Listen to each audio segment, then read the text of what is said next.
नमस्कार दोस्तों, बहुत बहुत स्वागत है आपका एनडीसी निशुल्क क्लासेस में। एक बार फिर से आपका अभिनंदन करते हैं और कहते हैं कि यही रात अंतिम, यही रात भारी। लेकिन अभी आपके पास कल की एक रात और बाकी है। आपसे सबसे पहले मैं एक बात कहना चाहूंगा। ये पेपर आपने दिया होगा। उस पेपर में लगभग 150 क्वेश्चन का पेपर था, कल ऑनलाइन हुआ था, जिसमें काफी अच्छा परफॉर्मेंस रही। शायद फर्स्ट नंबर पे फारूक अहमद जो हैं, 288 नंबर उन्होंने हासिल किया। इसका मतलब तैयारी तो लोगों की अच्छी भी है, ऐसी बात भी नहीं है। लेकिन अब आपकी तैयारी कितनी है, क्या है, ये चीज को लेकर परेशान ना हो। रीजन क्या है? क्योंकि पेपर अटेंडिंग भी आना चाहिए। अगर पेपर अटेंड नहीं करना आता है तो आपकी तैयारी धरी की धरी रह जाएगी। इसलिए अब आपको क्या करना चाहिए? देखो, पेपर से इस वक्त आपके दिमाग पे बहुत ज्यादा प्रेशर है और उस प्रेशर को अपने पे हावी ना होने दें। और आप कल की डेट में कोई छोटे मोटे वीडियोस देख लें, और मतलब जो एजुकेशन आपके टच हैं वो वीडियो देख लें, क्योंकि आपको इतने दिन से देख रहे हो, आदत भी ऐसी बात नहीं है। ठीक है, अब मेरे जैसे स्टूडेंट को तो आदत नहीं है, तो चाहे पेपर से एक दिन पहले चाहे मूवी देख लूं, मगर वीडियो नहीं देखा जाता है मुझसे। हाँ, बाकी मैं क्लासेस जरूर देखता हूँ। देखिए, आप कल की जो तारीख है उसमें आप रिलैक्स रहें, उसमें आप टेंशन बिल्कुल ना लें, घबराहट बिल्कुल महसूस ना करें। अगर आप घबराएंगे ना तो कल बहुत नुकसान होगा। इसलिए अब आज रात को आराम से रिलैक्स होकर सोएं और कल रात की नींद भी आराम से लें। आज ये वीडियो जो 200 क्वेश्चन है, इसमें 200 क्वेश्चन, और क्लास के बीच में और क्लास के अंत में एक गुड न्यूज दूंगा। अगली जो अपनी तैयारी है उसको लेकर, कौन सी क्लासेस मैं कब से स्टार्ट कर रहा हूं, रीट की और सेट की जो है, इसी तरह से एक बहुत बढ़िया टेस्ट सीरीज चलाने वाला हूं। इसमें तो खैर 10-11 प्रश्न पत्र थे, आज ये 11वां प्रश्न पत्र हम करने जा रहे हैं। और उसमें कितने प्रश्न पत्र चलाएंगे, क्योंकि हमारे पास 2 महीने और हैं अभी तक, तो बढ़िया न्यूज दूंगा, आप वो भी देखिएगा। और जो 150 क्वेश्चन तो आपने हल कर लिए, कौन से गलत हुए कौन से नहीं हुए, प्लस 50 क्वेश्चन एक्स्ट्रा और हैं जो उसमें नहीं देखने को मिले, वो आपको यहां देखने को मिलेंगे। तो आप सभी एक बार जल्दी से आज लाइक एंड शेयर कर दीजिए, क्योंकि आज ये एक बड़ी क्लास, इस सेकंड ग्रेड की आखिरी बड़ी क्लास है। और मैं चाहता हूं कि इतने अच्छे क्वेश्चन लाने के बावजूद अगर आज आपने मेरे 20 दिन की मेहनत जो है वो एक के अगर लाइव नहीं पहुंचाते हो तो थोड़ी सी कमी रह जाएगी। इसलिए आज ज्यादा से ज्यादा ईमानदारी से शेयर कर दो। वैसे भी आज रिलैक्स होकर पढ़ना है, ये लास्ट 200 क्वेश्चन का पेपर है, बहुत बड़ा पेपर है। तो एक बार ईमानदारी से आज सभी लाइक शेयर कर दें। और जो सीधे फेसबुक से आकर देख रहे हैं उनको यही कहना चाहूंगा कि यूट्यूब पे जाएं, यूट्यूब पे जाकर एनडीसी क्लासेस सर्च करें। सर्च करने के तुरंत बाद आप चैनल को सब्सक्राइब करें, लाइक करें, टेलीग्राम चैनल ज्वाइन करें, बहुत फायदा होने वाला है आपको। और आपको एक चीज और बता देता हूं कि आज की जो क्लास है, इस क्लास में आपको निश्चित रूप से बहुत फायदा होगा। कैसे फायदा होगा? क्योंकि इसमें ऐसे क्वेश्चंस हैं जो पीछे पेपर्स में भी आए हुए हैं। ठीक है ना, इसमें ऐसे क्वेश्चंस भी हैं जो पीछे पेपर्स में से भी आए हुए हैं, और आपको वो क्वेश्चन भी देखने को मिलेंगे। ठीक है, तो स्टार्ट करते हैं। आप जल्दी से शेयर कर दीजिए, मैं स्टार्ट करूं तब तक बढ़िया तरीके से। हाँ जी, और आप सभी की बदौलत आप सभी को मैं धन्यवाद भी देना चाहूंगा। साथ में धन्यवाद इसलिए देना चाहूंगा क्योंकि आज अपना परिवार जो है वो 30 के यानी 30,000 का हो चुका है। ये भी बहुत अच्छी न्यूज है कि इस सेकंड ग्रेड सीरीज ने मुझे लगभग 8-10 हजार नए स्टूडेंट जो हैं, नए स्टूडेंट जो साथी हैं, उनसे भी मुझे मिलवाया, परिचित करवाया। और साथ में सबसे इंपॉर्टेंट जो चीज है, गौरव सिंह जी घाणेराव, जिन्होंने एक बहुत अथक प्रयास करके आज एक राजस्थान में नाम कमाया है। और गौरव सिंह जी ने बहुत, आप जो वो पीपीटी बनाकर लाते हैं ना, बहुत मेहनत करते हैं। वो राजस्थान जीके के लिए बहुत ज्यादा मेहनत करते हैं, और इसीलिए वो मेहनत की कदर समझते हैं कि इस तरीके के पेपर भी जो है बनाना बहुत टेढ़ी खीर है। इसीलिए वो जब भी बात करते हैं तो मुझे यही मोटिवेट करते हैं कि नहीं सर, स्टूडेंट्स को जितना ज्यादा हो सकता है अपने को भला ही करना है, अपने को कुछ अच्छा काम करना है जो स्टूडेंट्स का भविष्य निर्माण करे। तो ऐसे टीचर को मैं इस मंच से प्रणाम करता हूं और उनको कहूंगा कि आपने बहुत मतलब अच्छी मित्रता निभाई है कि आप बिना कहे लगातार शेयर भी करते रहते हैं स्टूडेंट्स को। और बहुत से नए साथियों, आप में से बहुत से गौरव सर को जानते होंगे, गौरव सर के परिवार का हिस्सा होंगे। और आज अपना एक ही परिवार है, कोई 2 परिवार नहीं है, ये एक ही परिवार है, क्योंकि हमने एक मुहिम साथ में चलाई थी, निःशुल्क शिक्षा एक अभियान। ठीक है, देखो कि थोड़ा बहुत उसमें कमियां आई, लेकिन फिर भी हमने बहुत बढ़िया स्टार्ट किया। तो गौरव सिंह जी सर को एक बार मेरा सादर प्रणाम और बहुत बहुत धन्यवाद गौरव सिंह जी। चलिए, अब हम मां सरस्वती का नाम लेकर स्टार्ट करते हैं। पहला क्वेश्चन तो आपने शेयर कर दिया होगा और लाइक तो वीडियो को चलता रहेगा। चलिए, तो हम पहला क्वेश्चन, सबसे पहले ये जो क्वेश्चन हैं ये सारे के सारे जो हैं दोस्तों मेरे खुद के द्वारा बनाए गए क्वेश्चन थे। देखिए, किस समूह में संज्ञा शब्द नहीं है, पहला प्रश्न था किस समूह में संज्ञा शब्द नहीं है। आज मैं आराम से रिलैक्स होकर पेपर करवाऊंगा बढ़िया तरीके से। क्यों करवाऊंगा? क्योंकि आज आपको पूरा जो कल व्याकरण करवाई है ना मैंने एक बार निशुल्क, वो जो 7 टॉपिक करवाए निशुल्क, क्या 7 टॉपिक करवाए, आज उसका सार आ जाएगा। ये कह रहा किस शब्द में संज्ञा शब्द नहीं है। समझ गए आप बात को? हाँ जी, ये तो थोड़ी सी दिक्कत आ रही है लगता है नोटपैड में।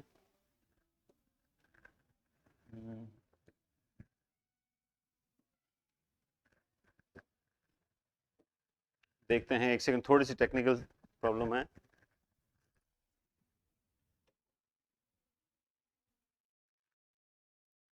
अब ओके, चलिए, तो आवाज आ रही है एकदम क्लियर, अब कोई दिक्कत नहीं है, ठीक है। तो देखा, पहला प्रश्न है कि किस समूह में संज्ञा शब्द नहीं है। आप देखेंगे इस प्रश्न को तो आप देखो इसमें संज्ञा शब्द नहीं है। दरिद्रता, किसानी, खेती, किसान, सज्जनता, चोरी, मिठास, क्रोध, इन सभी शब्दों में क्या है? भाववाचक संज्ञा है, ठीक है। लेकिन इस शब्द में संज्ञा नहीं है, इस शब्द में संज्ञा नहीं है। तो सर किसानी कोई शब्द होता है क्या? बिल्कुल होता है। जो किसान जो कार्य करता है उसे किसानी बोलते हैं। खेत में खेती होती है, वैसे ही किसान क्या करता है? किसानी करता है। नौकर नौकरी करता है, चाकर चाकरी करता है। तो बिल्कुल होता है। इसका राइट आंसर हो जाएगा बी ऑप्शन। उसके बाद आप देखेंगे क्रिया से बनी हुई भाववाचक संज्ञा नहीं है। मतलब आपको यह देखना है कि क्रिया, क्रिया क्या होती है? जैसे पढ़ना क्रिया है, चलना क्रिया है। तो पढ़ाई, सजावट, लड़ाई, ढिठाई, इनमें से कौन सी संज्ञा ऐसी है जो किससे नहीं बनी हुई? क्रिया से नहीं बनी हुई है। तो आप देखेंगे ढिठाई जो है ये पढ़ना, ये सजना, ये लड़ना से, लेकिन ढिठाई ढीठ शब्द से बनती है। तो इसमें राइट आंसर हो जाएगा डी। उसके बाद आप तीसरा देखेंगे सर्वनाम का सही प्रयोग नहीं हुआ है, यानी एक जगह है जहां पे सर्वनाम का सही प्रयोग नहीं हुआ है। तो विश्वास किसी पर मत करना, कोई किसी से कम नहीं है, कोई किसी का कुछ नहीं बिगाड़ सकता, बाहर कोई सुरेश आया। तो यहां पर यह पूछा है सर्वनाम का सही प्रयोग नहीं हुआ है। क्या नहीं हुआ है? सर्वनाम का सही प्रयोग नहीं हुआ है। तो इस सर्वनाम का सही प्रयोग नहीं हुआ है, इसका मतलब आप समझ सकते हैं कि इसमें क्या आना चाहिए। थोड़ी सी दिक्कत आ रही है, कोई बात नहीं। वो कहता है ना कि,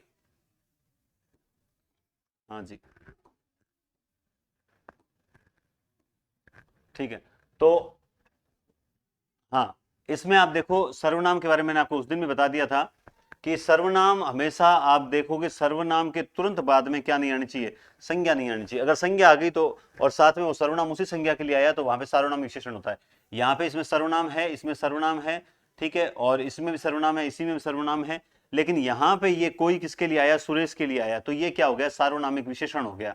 क्या हो गया? सार्वनामिक विशेषण हो गया। तो इसका राइट आंसर क्या हो जाएगा? डी हो जाएगा। उसके बाद आप देखेंगे चौथा क्वेश्चन। चौथा क्वेश्चन है, क्या पूछ रहा है कि निर्देशवाचक विशेषण का सही प्रयोग हुआ है। तुमने कुछ देखा क्या? सार्वनामिक बोलते हैं इसको, ठीक है ना? तुमने कुछ देखा क्या? विकास कुछ बात बताना चाहता है, सुरेश कुछ पानी पीकर चला गया, धीरज कुछ रुपए लेकर भाग गए। ये कह रहा है सही प्रयोग कहां हुआ है? देखो, ये कुछ बात, तो ये सही प्रयोग है या नहीं है? आप देखो, ये कुछ देखा, इसके बाद कुछ पानी, इसके बाद कुछ रुपए, है चारों में कुछ, लेकिन आपको यह बताना है कि निर्देशवाचक विशेषण का सही प्रयोग कहां हुआ है। तो सबसे पहले देखो, ये कुछ देखा, ये तो क्या हो गया? ये तो सर्वनाम हो गया। क्या हो गया? कुछ देखा। लेकिन यहां पे देखा जाए तो क्रिया विशेषण होता है ना? क्रिया विशेषण हो जाता है ना कि परिमाण हो कुछ, लेकिन ऐसा नहीं। आपको कुछ देखा मतलब यहाँ पे सर्वनाम के रूप में आएगा, इसे यूं मत लेना। ये कुछ पानी जो है ये अपरिमाणवाचक है। क्या है? अपरिमाणवाचक विशेषण है। ये जो कुछ रुपए है ये क्या है? अपरिमाणवाचक, मतलब मेरा कहना मतलब अनिश्चित परिमाणवाचक है। समझ गए बात अब? और ये अनिश्चित संख्यावाचक हो गया, ये सर्वनाम हो गया। लेकिन यहां पे कुछ बात जो है इसमें निर्देशवाचक विशेषण का सही प्रयोग हुआ है। अगर आपको ये विशेषण सर्वनाम पूछे ना तो आपको उससे अगले शब्द को ध्यान में लेकर चलना है, फिर आपको कोई दिक्कत नहीं आएगी। आगे चलते हैं।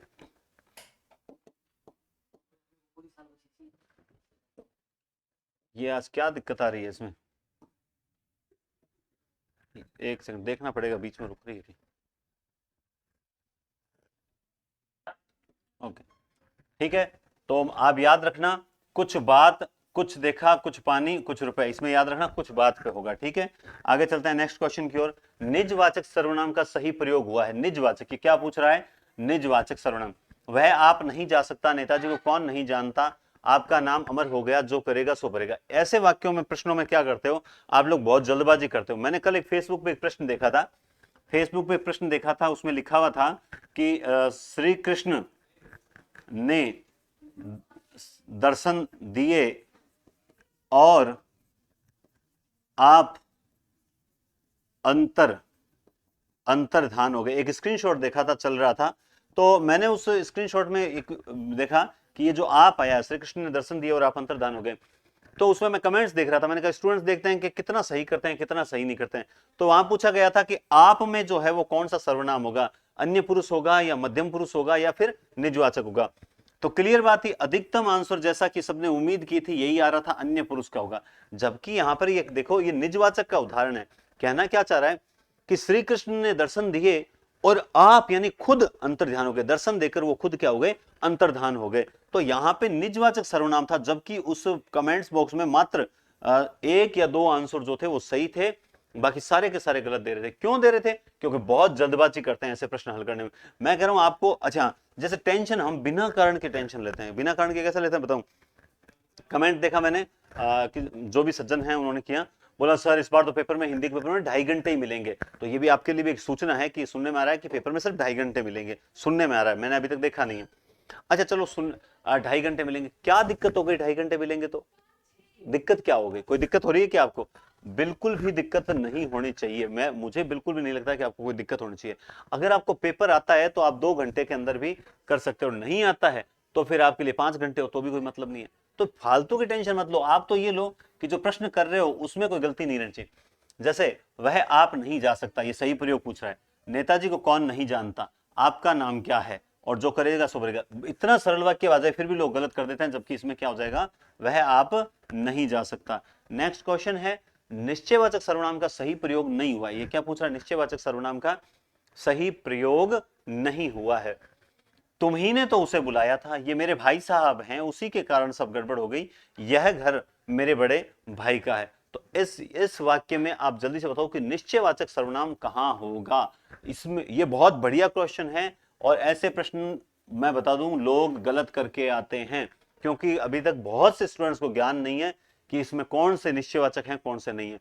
तो अब ये पूछ क्या रहा है? नहीं है। अब कोई सोचेगा ये तुम ही, ये उसी, अब क्या करें क्या नहीं करें, जबकि इसका राइट आंसर होगा ये मेरे भाई। देखो ये निश्चयवाचक है, ये भी निश्चयवाचक, सॉरी सॉरी सॉरी सॉरी, हाँ मैं गलत बता देता। इसमें ये क्या है? सही प्रयोग नहीं हुआ। ये देखो, ये सही प्रयोग नहीं हुआ। इसका राइट आंसर क्या होगा? यह घर मेरे बड़े भाई साहब का है। अब इसमें क्या होगा? देखो ये निश्चयवाचक होता है, ये सब जानते हैं। तुम ही, ये भी निश्चयवाचक है, और उसी, सर ये निश्चयवाचक में कब होते हैं? ये मैंने बताया था आपको कि जब कभी तुम है, मैं है, मतलब उस है, इनमें जब मान लो उस ही, मुझ ही, इस प्रकार समझ रहे बात?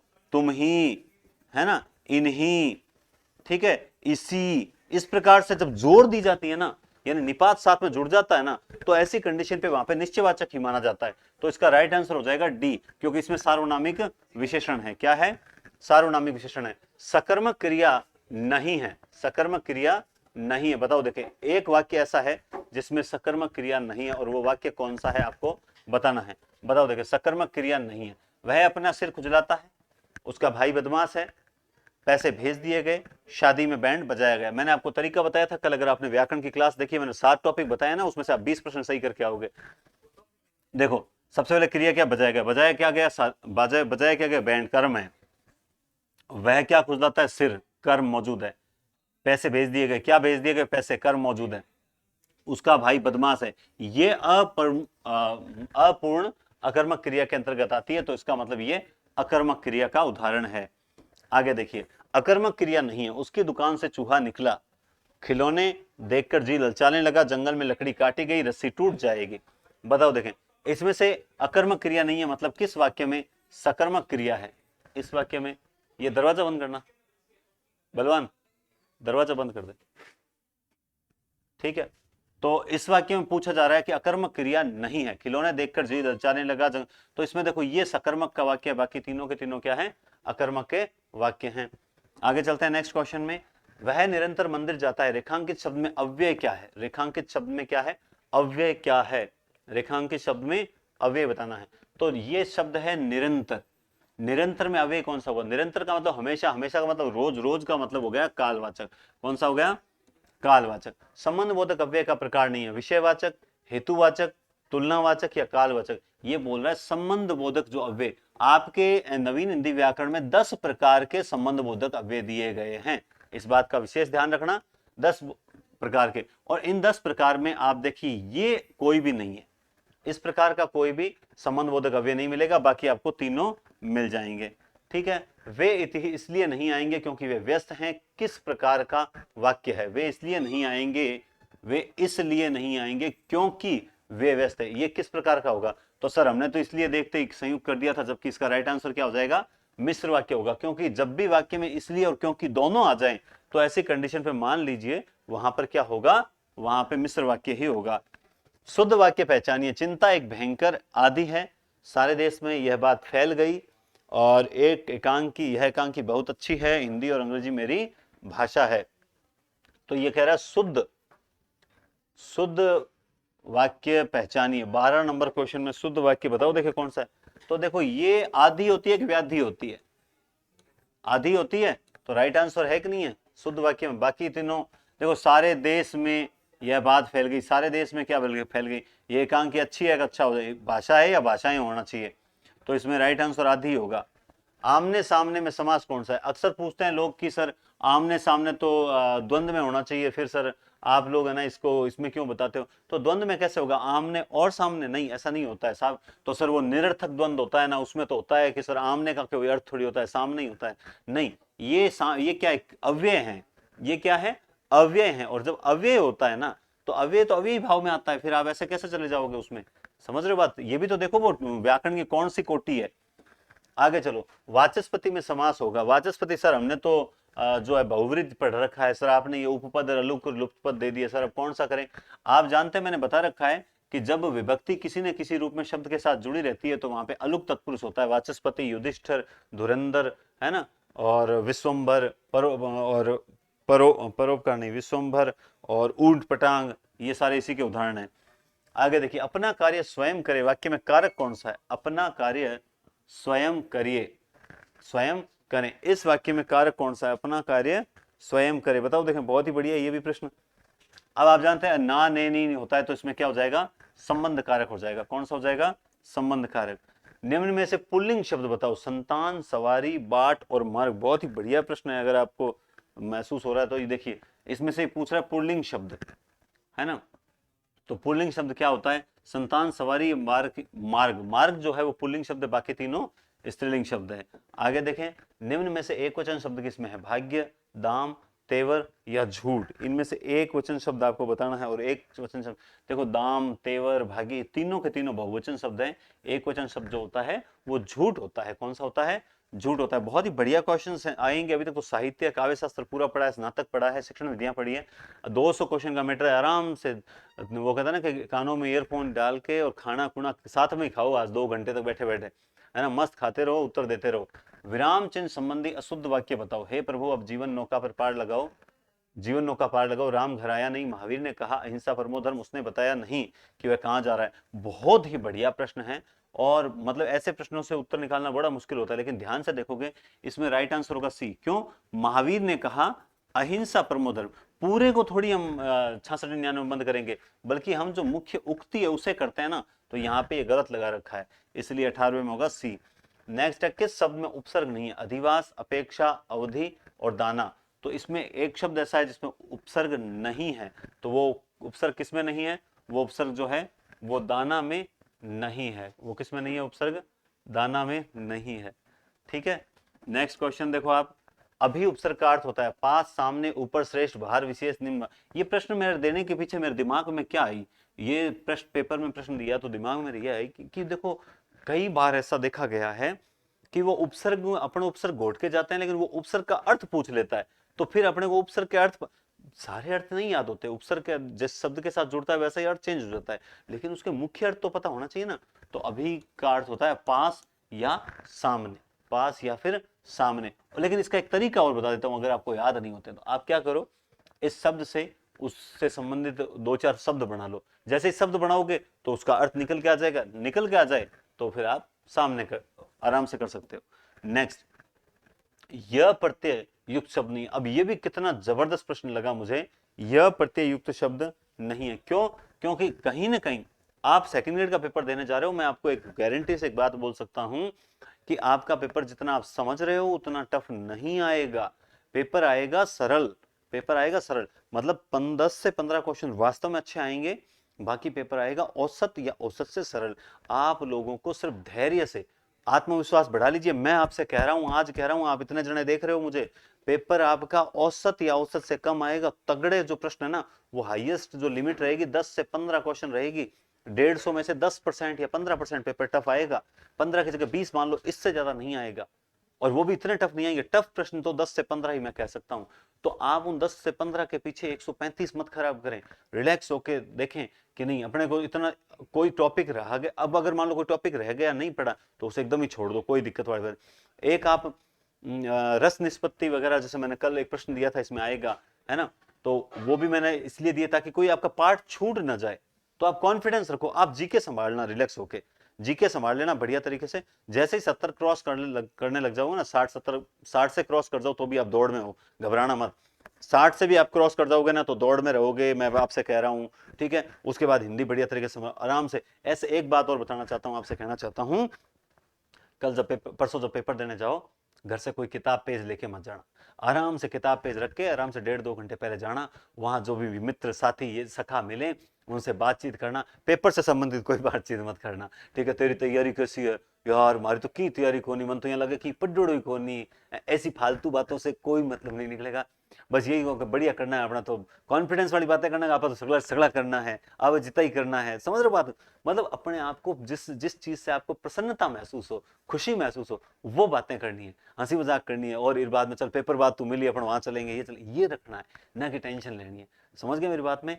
फालतू घबराने की आवश्यकता नहीं है। यह प्रत्यय से युक्त शब्द नहीं है तो वो है गांगे शब्द। गांगे शब्द जो है वो नहीं है। आगे चलते हैं, नेक्स्ट क्वेश्चन देखिए, इंदा प्रत्यय युक्त शब्द नहीं है। ये भी बहुत अच्छा प्रश्न है कि किस शब्द में इंदा प्रत्यय नहीं है, परिंदा, चुनिंदा, शर्मिंदा, निंदा। तो ऐसे ही प्रश्न आएंगे कि इसमें आप सीधा एक ऑप्शन निकाल दो। आप फर्स्ट ग्रेड वाला पिछला पेपर देख लो, 3 ऑप्शन बिल्कुल अलग दे रहा है और उत्तर है वो अलग दे रहा है। तो भाई साहब जब उत्तर ही अलग दे रहा है वो पहचान में आ रहा है। मतलब आप मान लो तुलसीदास जी के बाल कांड की पंक्ति देकर आपसे पूछे कि ये पंक्ति किस कांड की है, और फिर भी कोई अयोध्या कांड करके आए तो वो मूर्ख है। रीजन, जब सिलेबस में ही बाल कांड लग रहा है तो तुम अयोध्या कांड करके क्यों आ रहा है? समझ रहे हो बात? अब तो आप इजी वे में कर सकते हो, आप तो बस कॉन्फिडेंस रखना। वाक्यांश के लिए एक शब्द में असंगत है, वाक्यांश के लिए एक शब्द में असंगत है। बहुत जानने वाला बहुज्ञ, जो वर्णन से परे हो वर्णनातीत, वह जिसे क्षमा किया जा सके क्षम्य, जिसे भेदना कठिन हो अभेद। बहुत ही बढ़िया क्वेश्चन है। ऐसे प्रश्न होते हैं ना, वो गलती करवा देते हैं, मैं इतना जरूर जानता हूं। गलती 100% वो करवाने की हिम्मत रखते हैं, आपको गलती नहीं करनी। वह जिसे क्षमा किया जा सके क्षम्य, बहुत जानने वाला भोग्य, जो वर्णन से असंगत पूछ रहा है ये।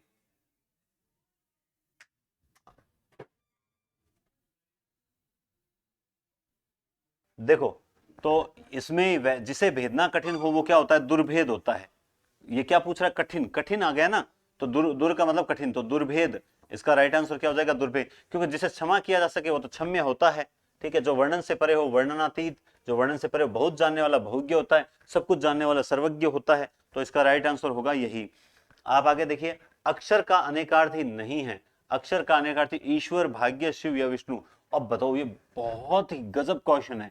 इस प्रकार के क्वेश्चन, अब देखो, जब अब की बार मैं तो ठीक है, मैं थोड़ा 20 दिन पहले ही लगा था, फिर भी लोगों ने कहा सर सिलेबस कैसे करोगे? मैंने एक बार आपका बढ़िया तरीके से रिवीजन करवा दिया है, ठीक है। लेकिन अब जब रीट में जब टेस्ट चलाएंगे ना, तब होगा क्या, उसमें अपन इन चीजों पर ज्यादा ध्यान देंगे। विलोम शब्द, पर्यायवाची, एकार्थी, अनेकार्थी, सेट में इन हम थोड़ा शब्द ज्ञान जो है वो बढ़ाएंगे ताकि इनको कभी पढ़ना ना पड़े, ठीक है ना मेरी बात? तो अब 24 नंबर क्वेश्चन में बताओ, देखे क्या राइट होगा। 24 नंबर में देखो, अक्षर का अर्थ भाग्य नहीं होता, ईश्वर होता है, शिव और विष्णु दोनों ही। शिव भी ईश्वर है, विष्णु भी ईश्वर है, लेकिन भाग्य जो है होता है वो अक्षर का विलोम, अनेकार्थी नहीं होता, है ना। आगे चलते हैं, अब्ज का अनेकार्थी है। 25 नंबर क्वेश्चन देखो, अब्ज का अनेकार्थी क्या होगा? अब्ज का अनेकार्थी जो है वो कपूर और शंख। क्या होगा? कपूर, अब्ज, कपूर और शंख। अब अंडा, बीज, बकरी, भांग, धतूरा, खरल, ये बिल्कुल नहीं होगा। मैं फिर कह रहा हूं, कठिन शब्दों पर से घबराना मत, आराम से तुम पेपर निकाल लोगे बढ़िया तरीके से। तत्सम तद्भव का कौन सा युग? अब ये प्रश्न जब मैंने बनाया तो मेरे दिमाग में, आप कठिन नहीं देने का था, मेरे दिमाग में था आपको मिसगाइड करने का। एग्जामिनर क्या करेगा? आपको मिसगाइड करने का प्रयास करेगा, आपको ऐसा कंफ्यूज करने का प्रयास करेगा, और आप बाहर आते ही कदों कर रहे यार ये चीज मेरे समझ कैसे नहीं आई। ये आईक्यू लेवल का खेल है सारा। आपको इसमें पूछा तत्सम तद्भव का कौन सा युग्म जो है वो नहीं है, तो आप बताओ मुझे इसमें कहां पर तत्सम तद्भव सेटिंग नहीं बैठ रही है? 26 नंबर क्वेश्चन में जल्दी से बताओ, देखें तत्सम और तद्भव।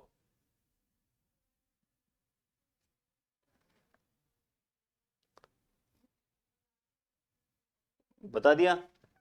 ये देखो, क्योंकि इनमें तत्सम तद्भव तत्सम तद्भव तत्सम तद्भव है, लेकिन यहां पे तद्भव तत्सम है, शाप होता है। शुद्ध शब्द क्या होता है? शाप, यानी शाप से श्राप हम बोलते हैं, ठीक है ना? तो इस बात का विशेष ध्यान, श्राप नहीं होता, शाप ही होता है। इनमें से तद्भव नहीं है, अदरक, पत्ता, वानर, भावज, इनमें से कौन सा तद्भव नहीं है? तो अब बताओ, अदरक, वानर, ठीक है, भावज, इनमें से कौन सा होगा? ये पूछ रहा है तद्भव नहीं है, तो वानर होता है कि नहीं होता है? वानर तत्सम नहीं होता है क्या? वानर, वानर होता है ना तत्सम। आगे चलते हैं नेक्स्ट।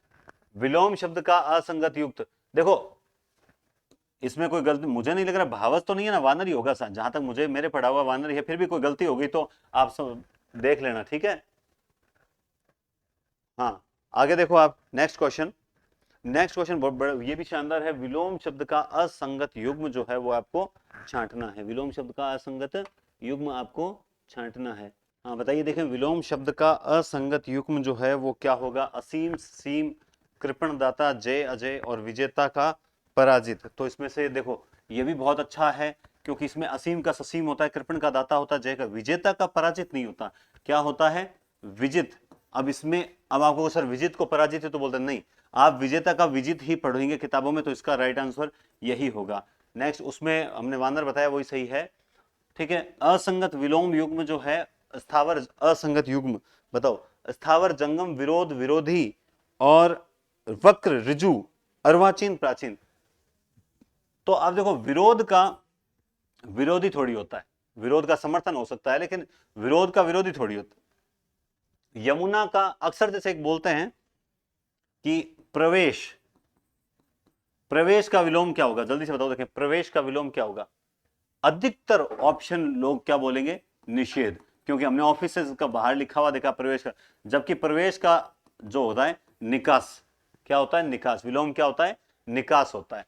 यमुना का पर्याय नहीं है, अक्रजा, सूर्यजा, पुलोमजा, कृष्णा। तो बहुत ही बढ़िया प्रश्न है।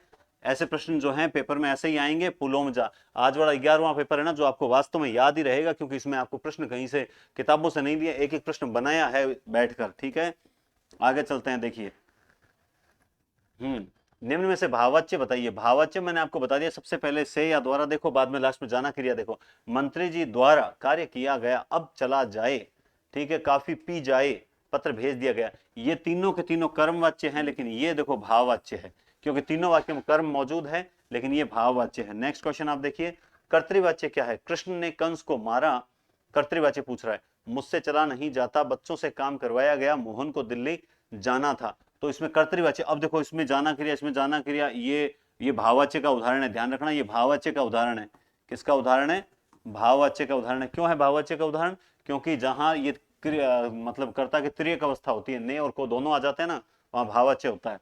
मोहन को दिल्ली जाना था, ये क्या है? ये कर्तृवाच्य का उदाहरण है, मोहन को दिल्ली जाना था, क्योंकि ये जाना मुख्य क्रिया है ना, कि जाना सहायक क्रिया है, इसलिए। आगे चलें, मध्यस्थ स्वर कौन सा है? आप जानते हैं मैंने कल वो जो सारणी बनाई थी, उस सारणी में इसे उल्टा त्रिभुज बनाया था, तो यहां अ रखा था, मैंने कहा था अमध्यस्थ स्वर होता है। कौन सा होता है? अमध्यस्थ स्वर होता है। नेक्स्ट है, निम्न में से अघोष महाप्राण नहीं है। ये प्रश्न दिमाग खुरचने वाला प्रश्न था, और आपके दिमाग की एक्सरसाइज सिर्फ करवानी थी। ये पूछ रहा है कि एक ऐसा वर्ण है इनमें से जो अघोष भी है और महाप्राण भी है, दोनों विशेषताएं युक्त है, ठीक है, नहीं है, सॉरी नहीं है, यानी जो अघोष महाप्राण में से दोनों नहीं है, एक कुछ और है। तो ऐसा देखिए, ये अघोष महाप्राण होता है, ये अघोष महाप्राण होता है, ये अघोष, लेकिन ये जो होता है ये सघोष और महाप्राण होता है। ये थोड़ा सा अलग प्रश्न आ गया था, सघोष और महाप्राण होता है। समझ के बात? अब ये महाप्राण तो है मगर ये सघोष है, अघोष नहीं है, तो इसका असंगत जो है वो स होगा। नेक्स्ट क्वेश्चन देखिए, इन सूचियों में सम्मिलित कीजिए। हाँ, ये एक बहुत इंपॉर्टेंट प्रश्न होते हैं रस निष्पत्ति के, लेकिन ये पता होने बहुत जरूरी है। इन सूचियों को सम्मिलित कीजिए। बताओ, देखें, आरोपवाद, अनुमितिवाद और भुक्तिवाद है, ये मुक्तिवाद नहीं है। क्या है ये? भुक्तिवाद है। भुक्तिवाद और अभिव्यक्तिवाद, ये वाद इनमें से किस किसने चलाए थे? ये बहुत ही अच्छा प्रश्न है। बताओ जल्दी से कौन सा होगा इसमें? देखो, आपने बता दिया होगा। देखो, आरोपवाद किसका है, अनुमतिवाद है। देखो, सबसे पहले आरोपवाद है भट्ट लोलट का, ठीक है, और उसके बाद में है अनुमितिवाद है आचार्य शंकुक का। किसका है? आचार्य शंकुक का। और तीन नंबर वाला है अभिनव गुप्त का, भुक्तिवाद है अभिनव गुप्त का। और अभिव्यक्तिवाद, देखो अभी का अभी नहीं है, इस बात का ध्यान रखना। अभिव्यक्तिवाद अभिनव का नहीं है, इस बात का ध्यान रखना। अभिव्यक्तिवाद है भट्ट नायक का। तो 2 4 3 1 इसका राइट आंसर क्या हो जाएगा? 2 4 3 1। ये प्रश्न आ सकता है पेपर में, याद रखना, ठीक है। अलंकार के विषय में कौन सा कथन असत्य है? अलंकार काव्य के शोभा कारक धर्म में, बिल्कुल अलंकार काव्य में शोभा वृद्धि करने वाले, ये भी बात सही है। अलंकार भाव को स्पष्ट करने में, अलंकार क्या भावों को स्पष्ट करने में सहायक तत्व है क्या? मुझे इसमें यही आंसर लगता है, क्योंकि अलंकार और अलंकार्य में तो भेद है ही, बिल्कुल है, लेकिन अलंकार और भाव स्पष्ट करने में सहायक तत्व, भाव स्पष्ट करने में, ये तो शिल्प पक्ष है, भाव पक्ष थोड़ी है। भाव पक्ष अलग चीज होती है, शिल्प पक्ष, अलंकार तो शिल्प विधान करने वाली चीजें हैं, ठीक है। इन सूचियों को सम्मिलित कीजिए। ये फिर मैंने एक प्रश्न और दिया है, ये क्यों दिए हैं? ताकि आपके, अगर आपने पढ़ नहीं रखा है ना, तो यहां से भी आपके क्लियर हो जाए। भट्ट लोलट, भट्ट शंकुक, भट्ट नायक, अभिनव गुप्त। तो इनमें देखो, अभी हमने पढ़ा था कि अभिनव गुप्त ना जो सॉरी ये भुक्ति है, ठीक है। देखो, भट्ट लोलट, आचार्य शंकुक, भट्टनायक और अभी जो पढ़ा था उसी को घुमाकर यहां दिया दोबारा। दोबारा देने का मतलब है आपके गलती के चांसेस जो है ना 0 हो जाएंगे। तो देखो इसमें दो, हाँ बताओ, देखिए पहले आप बता दो इसमें, अभी जस्ट बताया है 38। शानदार प्रश्न है ये भी। अरे वो प्रश्न सही बताया है क्या मैंने? ये ये प्रश्न मैंने सही बताया है क्या? आरोपवाद, अनुमितिवाद, भुक्तिवाद, 2 4 3 2, ये तो सही था। और भुक्तिवाद, हाँ बताना कुछ और था ये भैया। देखो हाँ, गलती हुई है, इसको यहीं खत्म कर देते हैं, गड़बड़ हो जाती। 2 4 3 अभिव्यक्तिवाद ऐसे बताना था, अभिनव गुप्त का ही है, उल्टा बता दिया। आई एम रियली सॉरी, ये गड़बड़ हो जाती है अभी, लेकिन पकड़ में आ गई गलती। ये होता क्या है कि पकड़ में नहीं आती है, और फिर क्लास खत्म होने के बाद क्या होता है, फिर कहते हैं सर आपने ये गलत बताया, फिर उसमें सुधार नहीं हो सकता, फिर अब अगली क्लास का। लेकिन हमारे पास अगली, इसमें देखो ये होगा 2 4 3 1 होगा। क्या होगा इसमें? आरोपवाद भट्ट लोलट का है, ठीक है, और अनुमितिवाद आचार्य शंकुक का, इसमें कोई दिक्कत नहीं थी। और भुक्तिवाद इसी का है, भट्टनायकर। अभिव्यक्तिवाद अभिनव गुप्त का है। हाँ, ये एकदम राइट आंसर है। अब इसमें कोई दिक्कत नहीं है, ठीक है, अब सही है। 2 4 3 1 आरोपवाद भट्ट लोलट का है, अनुमितिवाद आचार्य शंकुक का है, भुक्तिवाद भट्टनायक का है, भुक्ति भट्टनायक, भुक्ति भट्टनायक, अभिव्यक्ति अभिनव गुप्त। अब सही है, ठीक है। तो माफी चाहता हूं आप सबसे। हाँ, अब वापस ये प्रश्न आ गया, ये यहाँ आया ना तब मेरे पकड़ में आया, पहले पकड़ में नहीं आया था, सीरियसली ये दोबारा आ गया तो पकड़ में आ गया। देखो अभी हमने पढ़ा भट्ट नायक भुक्ति, यानी इसमें तो हो जाएगा 4। क्या हो जाएगा? 4 हो जाएगा, 38वें में 4। और इसमें क्या हो जाएगा? उत्पत्तिवाद, भट्ट लोलट का उत्पत्तिवाद है, शंकुक का है अनुमितिवाद। तो 2 1 और 4 3, ये अभिनव का अभिनव, ये लीजिए 2 1 4 3, ये हो गया ना राइट आंसर, एकदम राइट आंसर, और बढ़िया क्वेश्चन है, समझ गए? अब 2 क्वेश्चन एक जैसे आ गए ना, अब कोई दिक्कत नहीं आएगी, ठीक है। नेक्स्ट क्वेश्चन देखें, चित्रलेखा के रचनाकार कौन है? चित्रलेखा के रचनाकार कौन है? साहित्यिक प्रश्न स्टार्ट हो रहे हैं, जल्दी से बताओ। देखें, चित्रलेखा के रचनाकार हैं भगवती चरण वर्मा। कौन है? भगवती चरण वर्मा। आगे चलते हैं, झूठा सच उपन्यास किस विषय वस्तु पर आधारित है? आप सब जानते हैं झूठा सच जो उपन्यास है वो भारत विभाजन पर आधारित है। उसके बाद आप नेक्स्ट क्वेश्चन है, कितने पाकिस्तान के लेखक कौन है? तो कितने पाकिस्तान के लेखक दोस्तों कौन है? कमलेश्वर हैं। कौन है? कमलेश्वर, क कमलेश्वर, क कितने पाकिस्तान। नेक्स्ट क्वेश्चन आप देखिए, रसज्ञ रंजन इनमें से किसकी रचना है? तो आप जानते हैं रसज्ञ रंजन, साहित्य सीकर, है ना, ये सारे जो एक जैसे हैं ये महावीर प्रसाद द्विवेदी की रचना है। नेक्स्ट क्वेश्चन है, कौन सा कथन असत्य है? मंगल सूत्र प्रेमचंद का अधूरा उपन्यास है, आधा गांव राही मासूम रज्जा का उपन्यास है, पानी के प्राचीर रामदास मिश्र की रचना है, राग दरबारी फणीश्वरनाथ रेणु की कृति है, यहाँ कृति लिखना था, कृति। तो आप जानते हैं राग दरबारी है ही नहीं इनकी, फणीश्वरनाथ रेणु की, है ना, राग दरबारी फणीश्वरनाथ रेणु की नहीं है, राइट आंसर यही होगा। एक कंठ विस्पाई किसकी रचना है? हम जानते हैं कि ये गीति नाट्य है। क्या है ये कंठ विस्पाई? गीति नाट्य है। और ये है किसका एक कंठ विस्पाई? धर्मवीर भारती भवानी प्रसाद किसकी है? दुष्यंत कुमार की है। किसकी रचना? आगे चलते हैं। नेक्स्ट, गीत फरोश रचना है भवानी प्रसाद मिश्र, वीरेंद्र मिश्र, केदारनाथ। आप जानते हैं गीत फरोश किसकी है? भवानी प्रसाद मिश्र की रचना है। गीत फरोश किसकी है? भवानी प्रसाद मिश्र की रचना। उसके बाद चलते हैं हम नेक्स्ट क्वेश्चन, मोची राम किसकी प्रसिद्ध कविता है? 46 है मोची राम। कौन सी है? मोची राम। तो याद रखना मोची राम जो है इस धूमिल की है। किसकी है? धूमिल की है। नेक्स्ट क्वेश्चन देखिए, इन सूचियों को सम्मिलित कीजिए। आप जानते ही हैं पूस की रात, पुरस्कार, परिंदे, यही सच है। चारों आपने कहानियां देखते हैं आपके दिमाग में नाम आ गए।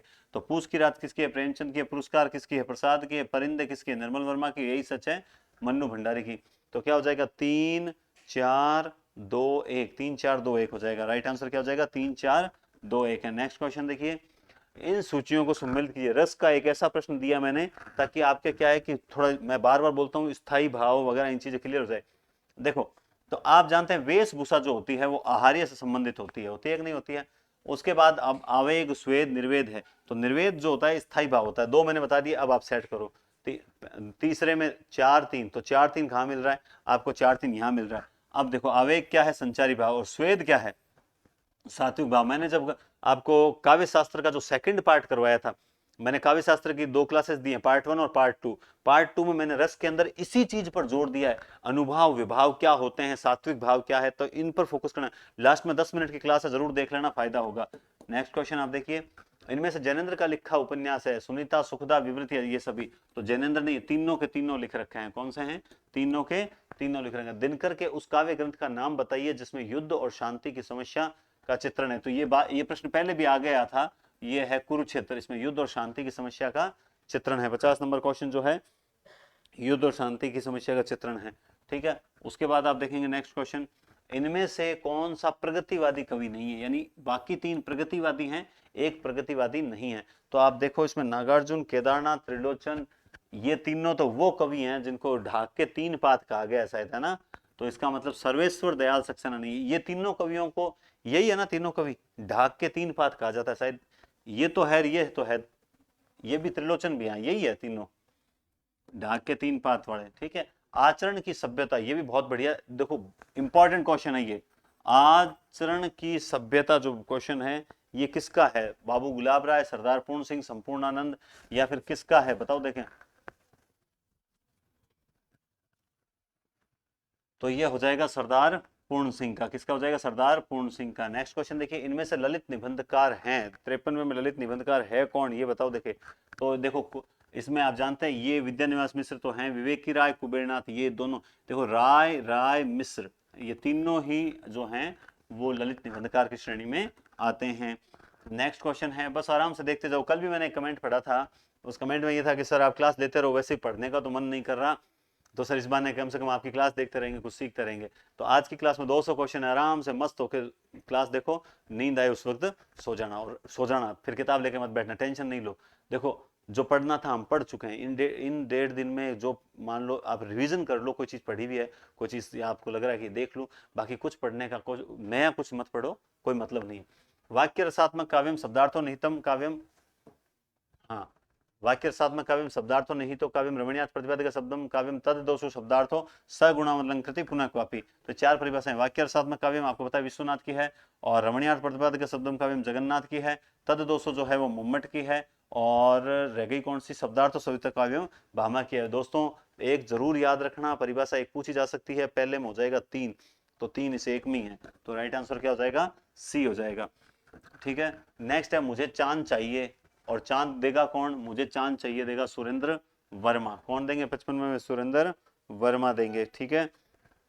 उसके बाद आप नेक्स्ट क्वेश्चन देखेंगे, कौन सी कहानी प्रेमचंद की नहीं है? ठाकुर का कुआं, सदगति, ईदगाह, पुरस्कार। तो आप जानते हैं प्रेमचंद की कहानी ये नहीं है, बाकी तीनों की तीनों प्रेमचंद की कहानी है। जूटन किसकी रचना मानी जाती है? रमणिका गुप्ता, अरविंद राही, ओम प्रकाश वाल्मीकि, सत्य प्रकाश। तो जूटन रचना जो आप जानते हैं ओम प्रकाश वाल्मीकि रचना है। किसकी है? ओम प्रकाश वाल्मीकि की है जूटन। नई कहानी से कौन संबंधित नहीं है? ये भी बहुत अच्छा प्रश्न है कि नई कहानी से कौन संबंधित नहीं है। आप जानते हैं कमलेश्वर मोहन राकेश, ये नई कहानी, अज्ञे जो है वो नई कहानी से संबंधित नहीं है, क्योंकि ये अपने आप में क्या है, ये प्रयोगवादी कवियों में शामिल होते हैं। ये भी क्लियर बात है, ठीक है। आगे देखो, भीष्म सारणी वाला प्रश्न आएगा क्या? हिंदी में किस उपन्यासकार को पढ़ने के लिए नहीं तमाम लोगों ने हिंदी सीखी थी? तो आप जानते हैं कि किस उपन्यास को पढ़ने के लिए तमाम लोगों ने हिंदी सीखी थी? वो उपन्यास कौन सा था? वो उपन्यास था चंद्रकांता उपन्यास। कौन सा उपन्यास था? चंद्रकांता उपन्यास। बाल कृष्ण भट्ट का कौन सा उपन्यास इनमें है? नूतन ब्रह्मचारी, एक अजान सौ सुजान, रहस्य कथा, ये सभी बाल कृष्ण भट्ट का। बताओ देखें कौन सा उपन्यास इनमें से है? तो आप जानते ही हैं इसका राइट आंसर है ये सभी जो है बालकृष्ण भट्ट के हैं। रेल का विकट खेल इनका अधूरा है, अधूरी रचना है। प्रतिशोध, जन्मेजय का नागयज्ञ, नीलदेव और सन्यासी, ये सुमेलित करने हैं। तो आप सुमेलित कीजिए फटाफट। जन्मेजय का नागयज्ञ करोगे आप सबसे पहले, और वो किसका करोगे? जयशंकर प्रसाद का कर दोगे, है ना। उसके बाद में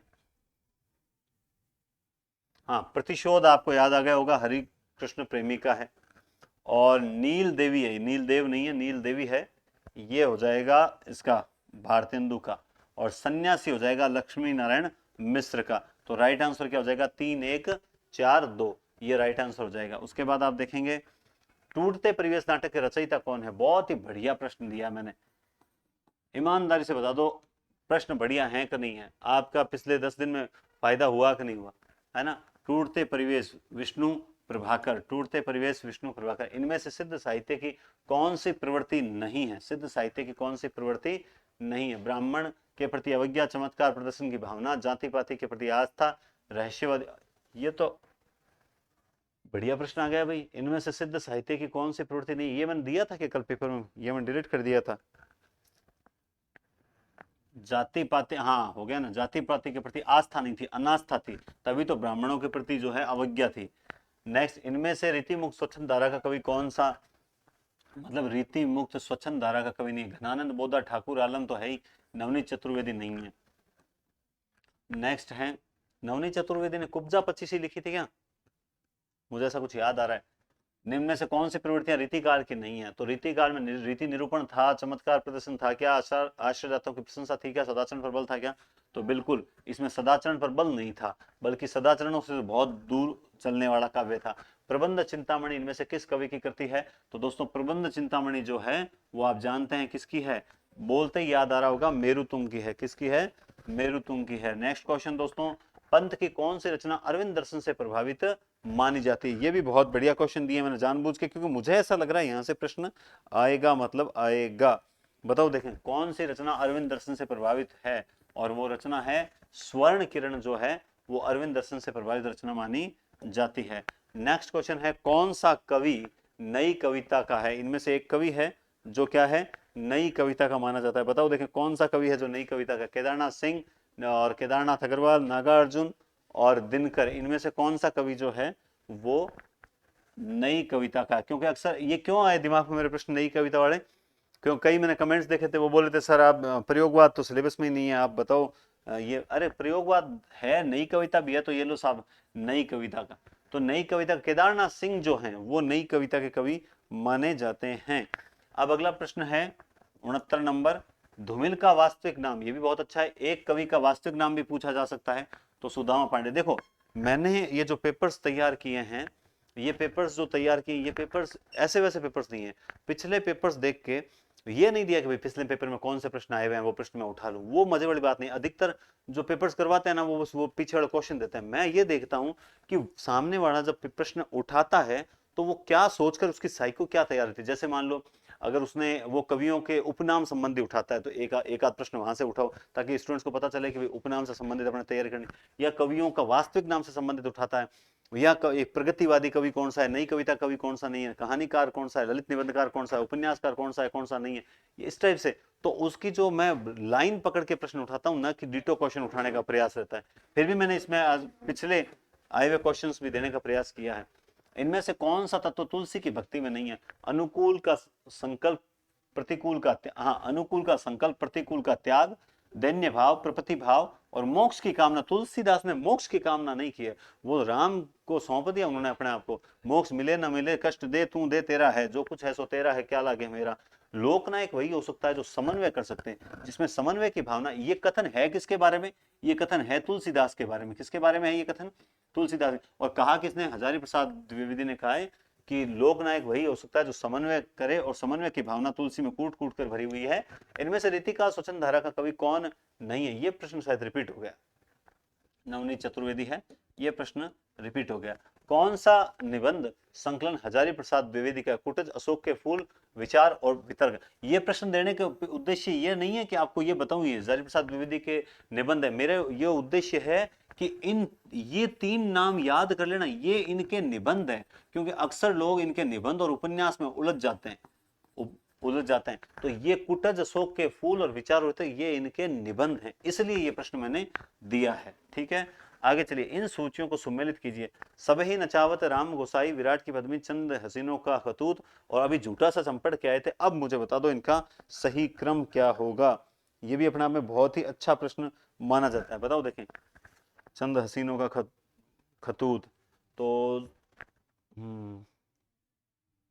ठीक है, और झूठा सच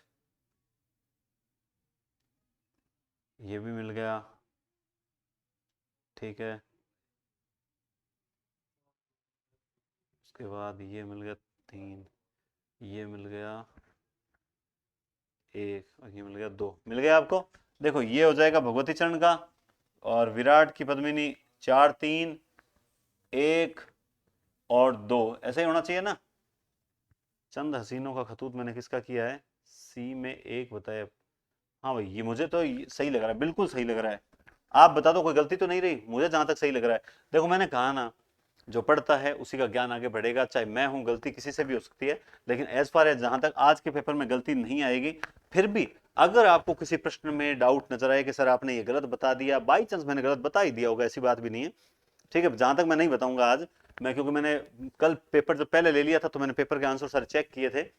फिर भी छोटी मोटी गलती, जैसे मैंने कल ऑनलाइन पेपर में 2-3 आंसर गलत थे, तो मैंने उसको भी सही कर दिया था बाद में रिजल्ट तैयार किया था। तो आप सिर्फ कमेंट कर देंगे सर इस प्रश्न का उत्तर जो है आपने ए बताया, जबकि इसका उत्तर होगा संख्या बी, तो मैं तुरंत आपके कमेंट का रिप्लाई जरूर जरूर करूंगा। ठीक है, तो सूरदास की किस रचना में रीति निरूपण है? सूर सागर, साहित्य लहरी और सूर सरावली। ये भी बहुत अच्छा प्रश्न है, इसको इग्नोर मत करना। याद रखें, रीति निरूपण ग्रंथ जो है इनका सूर सागर, साहित्य लहरी और सूर नहीं नहीं, हाँ सही है, सही है, साहित्य लहरी जो है ये इनका रीति निरूपण ग्रंथ कहा जाता है। नेक्स्ट क्वेश्चन देखिए, दीवान और नवरत्नों को राजा की, स्नातक का प्रश्न है, राजा की बुद्धि पर कितना भरोसा था? 12 आना, 21 आना, 5 आना, 2 आना, बताओ देखें कितना भरोसा था? तो आप सब जानते हैं, उन्हें उनकी बुद्धि पर 51 आना भरोसा था। नेक्स्ट है, सूर जहां लो श्यामगत, जानी भले करी पाए, यहाँ किस शब्द में श्लेष अलंकार है? क्या गजब प्रश्न आया भाई। सूर जहां लो श्याम गात के जानी भले करी पाए हो, यहां पर किस शब्द में श्लेष है? तो देखो, यहां तो हो नहीं सकता, ये तो है ही नहीं, ये तो वाचक शब्द में आता है, जानी भले करी, यहां से तो लास्ट में बचता कौन सा है? ये ऐसा प्रश्न लेने का औचित्य मेरा ये रहता है कि ताकि थोड़ा पता चले कि भाई पंक्ति, अरे ये तो कभी पढ़ा ही नहीं हमने, ऐसा प्रश्न भी आ सकता है क्या? नहीं, प्रश्न वो आपसे पूछ रहे, निकाल लो ना, 4 आपके सामने है, थोड़ा सा स्मार्टली उसको हल करो तो भी उत्तर निकल जाएगा। नेक्स्ट है, जब तक स्वयं में प्रतिरोध की प्रबल शक्ति न हो तब अहिंसा का युद्ध ही शत्रु को देश निष्कासन के लिए विवश करता है। उपन्यास में ये जो कथन है ये किसका है? तो ये कथन है दोस्तों, बताओ किसका? अजय सिंह, खेत सिंह, सेरा या सुजान सिंह? तो ये कथन है अजय सिंह का कथन है। किसका कथन है? अजय सिंह का। मेरी पद्मिनी जल गई, उसका मासूम शरीर खाक हो गया, विरह में व्याकुल है, ये शब्द कहने वाला कौन है?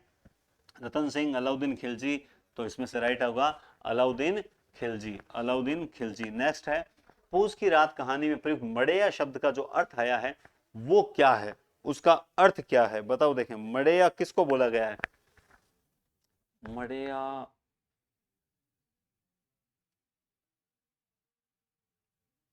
यार हिसाब से तो मुझे ये लग रहा है, लेकिन जहां तक मुझे याद है कि मैंने पढ़ा ये है।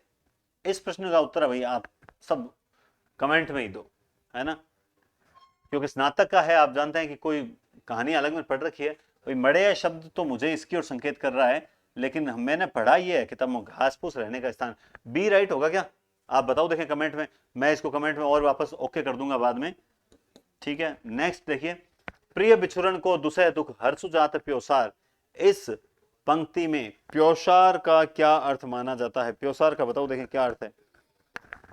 प्रिय बिछुरन को दुसह दुख हर्षु जात प्योसार, प्योसार मतलब मायका, प्योसार मतलब ये आएगा प्रश्न है शायद पहले, मायका। जदुपति लख्यो तेही मुस्कात, यहाँ कौन मुस्कुरा रहा है, यदुपति लख्यो तेही मुस्कात, या मुस्कुरा कौन रहा है, तो मुस्कुरा रहा है उद्धव। इनमें से एक साधन श्रव्य दृश्य सामग्री नहीं है, ये कोई मैंने तीसरी बार प्रश्न दे दिया होगा, अब आप इसको गलत मत करना। आप ये पूछ रहे हैं श्रव्य दृश्य सामग्री है पूछ रहा है, तो आप जानते हैं श्रव्य दृश्य सामग्री यही है। वस्तुनिष्ठ प्रश्न की सबसे बड़ी विशेषता क्या होती है, वस्तुनिष्ठ प्रश्न के छोटा होता है ये नहीं, जल्दी समझ नहीं, उसके कई उत्तर नहीं, बल्कि उसका एक ही उत्तर होता है। उसका क्या होता है, वस्तुनिष्ठ प्रश्न का एक ही उत्तर होता है, फाइनल होता है।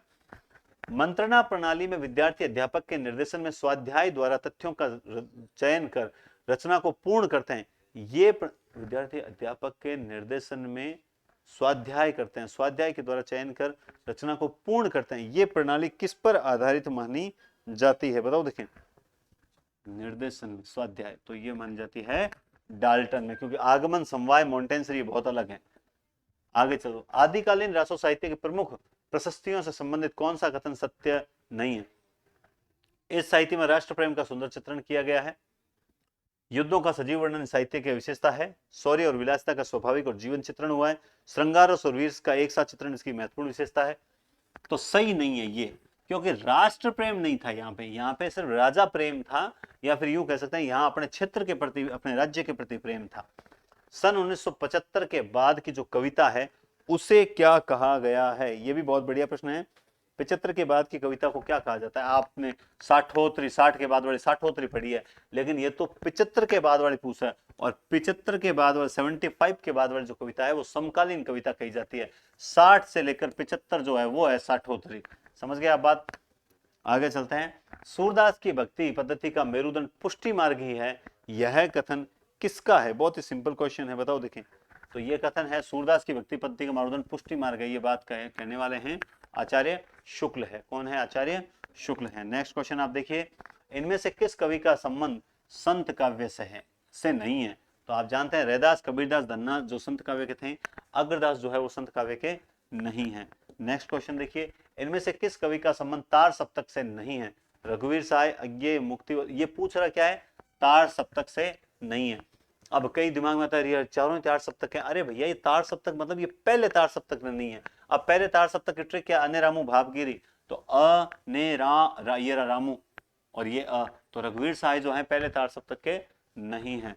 नेक्स्ट आप देखो क्वेश्चन, विरह तो घनानंद के काव्य की पूंजी है, यह कथन किसका है, तो ये जो पूंजी शब्द है ना, पूंजी आप कमाने के लिए कब जाते हो, पूंजी कमाने के लिए हमेशा दिन में जाया करो, इसीलिए कथन किसका है, दिनकर का है ना। पूंजी कमाने एक ऐसा ही और है, विरह तो घनानंद की पूंजी ठहरा, और घनानंद किराए के आंसुओं से नहीं रोते, जो कुछ भीतर है वो वही है क्या, किराए वाला, किराया दिन में ही देना चाहिए, वो भी शायद दिनकर की परिभाषा है, ठीक है। तो रामधारी सिंह दिनकर की। इनमें से कौन सा कवि राष्ट्रीय चेतना का कवि नहीं है, एक कवि है जो राष्ट्रीय चेतना का नहीं, आप जानते हैं तीनों के तीनों राष्ट्रीय चेतना के, मैथिली शरण, बालकृष्ण, माखनलाल, जगन्नाथ दास रत्नाकर राष्ट्रीय चेतना के नहीं है। सब्बंगी रचना किसकी है, सब्बंगी रचना किसकी है, तो सब्बंगी रचना है रज्जब की, किसकी है, रज्जब की है। आदिकालीन रासो साहित्य के प्रमुख प्रशस्तियों से संबंधित कौन सा कथन असत्य है, सेम ऐसा ही प्रश्न। श्रृंगार और वीर रस का चित्रण, इसमें शौर्य और विलासिता का स्वाभाविक चित्रण है, राष्ट्र प्रेम का सुंदर, वही प्रश्न घूम फिर के आया, वही प्रश्न बहुत शॉर्ट में आ गया, तो राष्ट्र प्रेम का सुंदर चित्रण नहीं हुआ है। अब इतनी बार बताने के बाद भी इस टाइप का क्वेश्चन आ जाए, आप गलत करके आ जाओ ना, तो वास्तव में यार ये तो सोचने वाली बात है, ऐसा मत करना। चौपाई के चरण के अंत में निम्न से किस मात्रा का विधान है? जय हनुमान ज्ञान गुण सागर, है ना, अतुलित बल धामा, है ना, तो ये तो गड़बड़ हो गई। अच्छा निषेध, हाँ निषेध पूछ रहा है। देखो अब मैंने प्रश्न ही गलत पढ़ा। अब हम क्या करते हैं, कई बार जल्दबाजी में प्रश्न पढ़ लेते हैं। तो इसमें देखो लघु लघु होते हैं, जय हनुमान ज्ञान गुण सागर, तो लघु लघु होते हैं। रामदूत अतुलित बल धामा, धामा का मतलब है यहाँ गुरु गुरु भी होते हैं। और कोई उदाहरण जिसमें लघु गुरु और गुरु लघु दोनों आ जाए, ऐसा कौन सा होगा?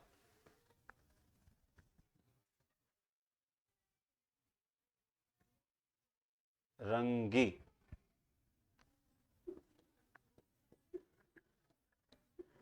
बजरंगी, तो इसमें ये गुरु तो है, ये हिसाब से ये तो दो गुरु वाली बात हो गई। देखो इसमें उदाहरण मुझे नहीं मिल रहा, बाकी गुरु लघु नहीं होता, लघु गुरु हो सकता है। ठीक है, लघु गुरु हो सकता है, गुरु लघु नहीं होता। ठीक है, हंस वाहिनी पति पिता दल समान है नयन, इन पंक्तियों में कौन सा काव्य दोष है? अब देखो हंस वाहिनी के पति के पिता दल समान, यानी घुमा फिरा दिया ना, और ऐसी कंडीशन आती है तो कौन सा दोष करोगे, है ना? कौन सा हंस पद, वो इसमें अपनी रति ना फेर, कौन सा उदाहरण है वो? अब आप समझ गए होंगे मुझे, नहीं नहीं नहीं, नहीं अभी मैं गलत कर देता। अब ये देखो, फिर ये ऐसी गलतियां होती है ना, लंबी क्लास की और जब जाते हैं ना, तो इस टाइप की गलतियां होनी स्टार्ट हो जाती है, लेकिन ऐसी गलती मैं होने नहीं दूंगा। हेम सुता पतिता तिलकता सुत दीजो मोय, है ना, हेम सुता पति वाहन प्रिय अपनी रति ना फेर, है ना, और अजा सहेली तासु रिपुता जननी भरतार ताके सुत के मित्र को बजिए बारंबार। ये सारे जो दृष्टिकूट के पद होते हैं, ये सारे किसमें होते हैं? क्लिष्ट तुम सारंग ले सारंग गयो सारंग बोलियो आय, जे सारंग मुख से कहे सारंग निश्चो जाए, ये सारे क्लिष्टों के दोष होते हैं। ठीक है, आगे चलिए। अति आनंद उमग अनुरागा चरण सरोज पखारण लगा, अलंकार पूछ लिया, ये लो अलंकार बता दो। बता दिया, मुझे पता है अब होशियार हो चुके हो, सारे सिलेक्शन करवाओगे, सिलेक्शन करवाओगे। जोश होना चाहिए थोड़ा सा कि सर हम सिलेक्शन करवाएंगे, और सर आपने जो 20 दिन मेहनत की है उसका आपको फल देंगे। आपका सिलेक्शन नहीं मेरे लिए ये परिणाम। देखो मिठाई तो सिर्फ वो तो बहाना होती है मिलने का, बाकी आपके सिलेक्शन हो जाता है उस वक्त सबसे, जैसे माता पिता के बाद में जब सबसे पहले आता है कि नहीं है, उस इंसान के कारण या उस टीचर के कारण, उस गुरु के कारण जो है मुझे आज मेरी मेरी जिंदगी बन गई, ये सबसे बड़ा आशीर्वाद होता है। तो आपका सिलेक्शन हो जाए वो बढ़िया बात है। अब देखो ढूंढने वाले जब बोलते हैं जिसकी जैसी दृष्टि, है ना, उसकी वैसी सृष्टि, जिसकी जैसी दृष्टि उसकी वैसी सृष्टि, जैसी आपकी नजर है वैसा ही संसार है। ठीक है, तो अब मैंने लगभग आपको चार तो नहीं, लेकिन आप यूं मान लो कि देखो 11 है और 15, लगभग 2000 प्लस क्वेश्चन आपको करवा दिए। अगर उसमें से अगर मान लो 20 प्रश्नों में गलती कर दी तो भी कोई बड़ी बात नहीं है, क्योंकि साहब 99% आपको सही प्रश्न दिए हैं, और इन 20 को बाद में हमने री सॉल्व किया, सही सुधार दिया, और 2000 प्रश्नों में से जो है पेपर भी आ जाएगा। जैसे मैं अभी बताऊं, रीट के लिए अब हमारा अगला टारगेट जो है, मैं अभी आपको लास्ट में पूरी न्यूज दूंगा और कल एक वीडियो तैयार करूँ। मैंने कहा अपने एक बहुत बढ़िया टेस्ट चलाते हैं जिसमें लगभग 4000 क्वेश्चन और 40 पेपर तैयार करते हैं। तो मेरे जो साथी हैं उन्होंने कहा सर 40 पेपर तैयार करने का मतलब है कि क्वेश्चन खत्म हो जाएंगे और आपके लास्ट में घूम फिर के रिपीटेड क्वेश्चन आना स्टार्ट हो जाएंगे। फिर भी मैंने उनको यही बात बोली, मैंने कहा ये शीतकालीन जो अवकाश है इसमें सदुपयोग करेंगे, मैं पेपर खुद बनाऊंगा क्वेश्चन, और मैं आप तो मुझे बस मैं जो दूं वो टाइप कर देना। तो इतनी जो मेहनत करने के बाद जो प्रश्न बनाए जाते हैं ना साहब, एग्जामिनर से भी एक कदम आगे चलने की हम सोचते हैं, तब जाकर जो है रिजल्ट दे पाते हैं। और मैं वादा करता हूं, आप इतने जन देख रहे हो ना, सिलेक्शन होगा। और जिन्होंने ये 11 पेपर कंप्लीट देखे हैं ना, वो पेपर जिस दिन देखे आप आंसर की मिलाने आओगे ना इस चैनल पर, उस दिन आप बता दोगे सर हमारा पेपर कैसा हुआ। ठीक है ना, चलिए। तो भोजपुरी का विकास किस अपभ्रंश से हुआ? याद रखना, भोजपुरी जो है मागधी से हुआ है। किससे हुआ है? मागधी से हुआ है। स्वयं गंभीर घायल होने के बावजूद नैना सिंह सूबेदार और बोधा सिंह को अस्पताल क्यों भेजा? मतलब खुद घायल था फिर भी उन दोनों को अस्पताल क्यों भेजा? क्योंकि वे दोनों अधिक घायल थे, शीघ्रता में थे, क्योंकि उसने कहा था, क्योंकि वो सब जानते थे, क्योंकि उसने कहा था, क्योंकि उसने कहा था। उसने किसने? अब उसने कहा था नहीं बताएगा बोधा कि किसने कहा था। शुक्ल जी ने किस प्रकार की श्रद्धा को प्रत्येक व्यक्ति का कर्तव्य जो है वो माना है, आपको ये बताना है। बताओ, देखें, प्रत्येक प्रकार की व्यक्ति के लिए कर्तव्य माना, वो है शील संबंधिनी। क्या है? शील संबंधिनी। आगे चलिए। आ गए हम पार तुम उस पार हो, यह पराजय कि जय किसकी हुई, यह कथन किसका है ना? ये कथन किसका है? ये सिंपल है, कोई दूसरी बार मैंने ये प्रश्न दे दिया होगा। ये कथन किसका है? बताओ, देखें, दुर्योधन का है या किसका है? तो ये कथन है दुर्योधन का। किसका है? दुर्योधन। अति रीछ बोले वचन कठोरा, कहू जड़ जनक धनुष के तोरा। यहां आश्रय कौन है? देखो, अति रीस बोले वचन कठोरा, कह जड़ जनक धनुष के तोरा। अब इसमें न तो आश्रय मौजूद है न विषय मौजूद है, लेकिन इस पंक्तियों को देखकर आपको पता है ये जो भाव है ये किसके मन में उत्पन्न हो रहा है। जिसके मन में उत्पन्न होता है वो आश्रय होता है। यहाँ पे आश्रय जो परशुराम, राम, लक्ष्मण, तो परशुराम होना चाहिए कि नहीं होना चाहिए? तो कौन है? परशुराम होगा। 102 में कौन सा हो जाएगा? परशुराम हो जाएगा, क्योंकि और जो विषय है वो राम लक्ष्मण है। ठीक है, आगे चलते हैं। सीता जी की माता का नाम क्या था? अब ये भी सिंपल प्रश्न है, बालकांड में से लिया गया है। सीता जी की माता का नाम था सुनैना। मैना नहीं था, सुनैना था। क्या था? सुनैना था। आगे चलते हैं। नेक्स्ट क्वेश्चन देखिए। भड़ घोड़ा महंगा थिया, एकण झाट उड़न दिया। कवि ने घोड़े महंगे होने का क्या कारण बताया है? देखो, अब ये प्रश्न आपके पढ़ते ही दिमाग में उत्तर आया होगा कि अरे ये तो वही प्रश्न आ गया। एक बात फिर बोल देता हूं, कई बार आपके को चीर जीवो जोरी जुरे क्यों न सने गंभीर, को घटी वृष भानु जावे हलदर के पीर। ये पंक्ति देखी, आपको लगता है आज तक उसने पूछा है कि इसके अंदर जो है अभिधा मतलब सब शक्ति, आपको अच्छा ये तो सब शक्ति पूछ रहा है, और वो पूछ लेता है उसमें अलंकार, वो पूछ लेता है उसमें कोई दोष। तो आप जब तक ये नीचे नहीं पढ़ो ना कि इस वाक्य में क्या है, इस प्रश्न में क्या, पूरा प्रश्न पढ़े बिना उत्तर मत देना। पराक्रमी योद्धा का युद्ध में आना, तो इसका राइट आंसर हो जाएगा पराक्रमी योद्धा का युद्ध में आना। ये तो खैर हमारे पढ़ रखा है इसलिए हमें पता है। ठीक है। तू दयाल दीन हाँ तू दानी हाँ भिखारी हो भिखारी हाँ प्रसिद्ध पातकी तू पाप पुंजहारी। उपयुक्त पंक्तियों में कौन सा रस है? तो इस प्रकार से जब ईश्वर को श्रेष्ठ और खुद को जो एकदम दरिद्र माना है, तो वहां पे कौन सा रस हो जाएगा? भक्ति रस हो जाएगा। कौन सा हो जाएगा? भक्ति रस हो जाएगा। अंगूठा दिखाना, मैं गया तो था उससे पैसे मांगने के लिए, लेकिन उसने तो क्या कर दिया? अंगूठा दिखा दिया, मतलब मना कर दिया। अपनी हानि स्वयं करना, वाक्यांश के लिए मुहावरा क्या होता है? आंधी के आम होना, कान में तेल डालना, अपने पांव को, अपनी हानि स्वयं करना, इसमें होता है अपने पांव कुल्हाड़ी मारना। क्या होता है? अपने पांव कुल्हाड़ी मारना। ठीक है ना? आवाज आ रही है गोबर? एकदम सही, आवाज सही है? ठीक है। वाचिक अभिनव द्वारा शिक्षक का तात्पर्य क्या है? अध्यापक द्वारा नाटक का वाचन, एक छात्र द्वारा नाटक का वाचन, या फिर जो है कई विद्यार्थियों द्वारा विभिन्न पात्रों के संवाद बोलना, अध्यापक द्वारा नाटक का अभिनय। बताओ, देखें राइट आंसर क्या होगा? वाचिक अभिनव द्वारा शिक्षण का तात्पर्य है कई विद्यार्थियों द्वारा विभिन्न पात्रों के संवाद बोलना, ये वाचिक अभिनव। शिक्षक का क्या दायित्व होता है? शिक्षक का दायित्व होगा कि कई विद्यार्थियों में विभिन्न पात्रों के संवाद बुलवाना। हाँ ठीक है। नेक्स्ट क्वेश्चन है, दूरदर्शन प्रणाली द्वारा शिक्षण का सबसे बड़ा दोष यह है कि क्या है? वो सबसे बड़ा दोष, देखो वो सबके पास टीवी नहीं होता, ये दोस्त नहीं है। हमारे देश में बिजली कमी है, ये दोस्त नहीं। हमारी अभी हमारे प्रसारण सुविधाएं अपर्याप्त है, ये दोस्त नहीं। दोषों में नहीं, विद्यार्थी शिक्षक के साथ संवाद नहीं कर पाता, ये सबसे बड़ा दोष है। इसका दोष क्या है? विद्यार्थी शिक्षक के साथ संवाद नहीं कर पाता। लिखित रचना की शिक्षा देते समय शिक्षकों को इस सूत्र को काम में लेना चाहिए। वो कौन सा सूत्र है भाई? आप लिखित रचना की जब शिक्षा दे रहे हो तो आप ध्यान रखें, आपको सरल से जटिल की ओर जाना है। कहां से कहां? सरल से जटिल की ओर जाना है। कविता करके तुलसी न लसे, कविता ही लसी पा तुलसी की कला। बहुत ही अच्छी पंक्ति लगती थी मुझे पहले से भी।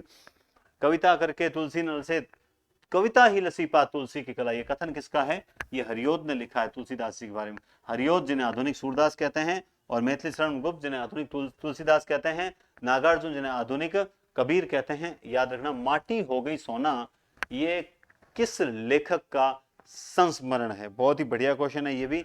माटी हो गई सोना, राम वृक्ष बेनीपुरी, पदम सिंह शर्मा, बनारसी दास, कन्हैयालाल। तो ये कन्हैयालाल, इनकी कन्हैयालाल मिश्र की है ना, क्षण बोले कण मुस्काए, ये भी कन्हैयालाल का ही की रचना है। क्षण बोले कण मुस्काए, मुस्कुराहट कन्हैया की होती है। ठीक है। निम्न में से कौन सा युग्म असुमेलित है? श्रृंगार मंजरी, चिंतामणि की है क्या? रसविलास, मंडन की है क्या? रतन हजारा, रसनीति की है क्या? अलंकार पंचाशी का भिखारीदास, देखो भिखारीदास की नहीं है, भिखारीदास की जो मेन रचना है श्रृंगार निर्णय, श्रृंगार निर्णय और काव्य निर्णय, श्रृंगार निर्णय और काव्य निर्णय। 1725 में जन्म हुआ था भिखारीदास। निम्न में से कौन सा युग्म सुमेलित नहीं है? शब्द रसायन देव की है क्या? काव्य निर्णय भिखारीदास की है क्या? ये तो भी बताया है, बिल्कुल है। कविकुल कल्पतरु चिंतामणि की है क्या? ये भी है, बिल्कुल है। तो प्रबोध पचासा देव की है क्या? मैंने ऐसी कोई रचना नहीं पढ़ रखी है, अगर आपने पढ़ रखी है तो जरूर बताएं। बिल्कुल नहीं है, प्रबोध पचासा देव की नहीं है। देवनागरी लिपि में मूलतः कितने वर्ण होते हैं? ये भी बहुत सिंपल सा प्रश्न है, लेकिन कंफ्यूज करने के लिए ये काफी है। देवनागरी लिपि पूछे चाहे कोई, आप जानते हैं देवनागरी हम जो पढ़ते हैं वो देवनागरी है, देवनागरी के अंदर 44 है। अब हम ये देवनागरी देख के घबरा जाएंगे, अरे हमने तो सीधे याद कर रखे हैं 44 होगा, अरे तो हम पढ़ रहे हैं वो देवनागरी तो है, तो क्या दिक्कत है। नेक्स्ट क्वेश्चन देखिए, हल्कू खेत में क्या करने गया था? फसल में पानी देने के लिए, फसल की कटाई करने के लिए, फसल की देखभाल करने के लिए, खेत में पड़ोसियों से झगड़ा करने के लिए? तो वो फसल की देखभाल करने के लिए गया था या नहीं गया था? ठीक है। उसके बाद देखिए नेक्स्ट क्वेश्चन है, भ्रमर गीत शब्द का अर्थ क्या होता है? आप पढ़ते हो कि उसने भ्रमर गीत लिखा, इसका अर्थ क्या होता है? कृष्ण, उद्धव या अंकुर या भ्रमरों का गुंजन? तो भ्रमर गीत का मतलब है, शब्दों का अर्थ होता है भ्रमरों का गुंजन। नेक्स्ट क्वेश्चन देखिए, जिस परीक्षा में प्रश्नों के विभिन्न उत्तर न होकर एक ही उत्तर होता है, यह मूल्यांकन की विशेषता क्या होती है?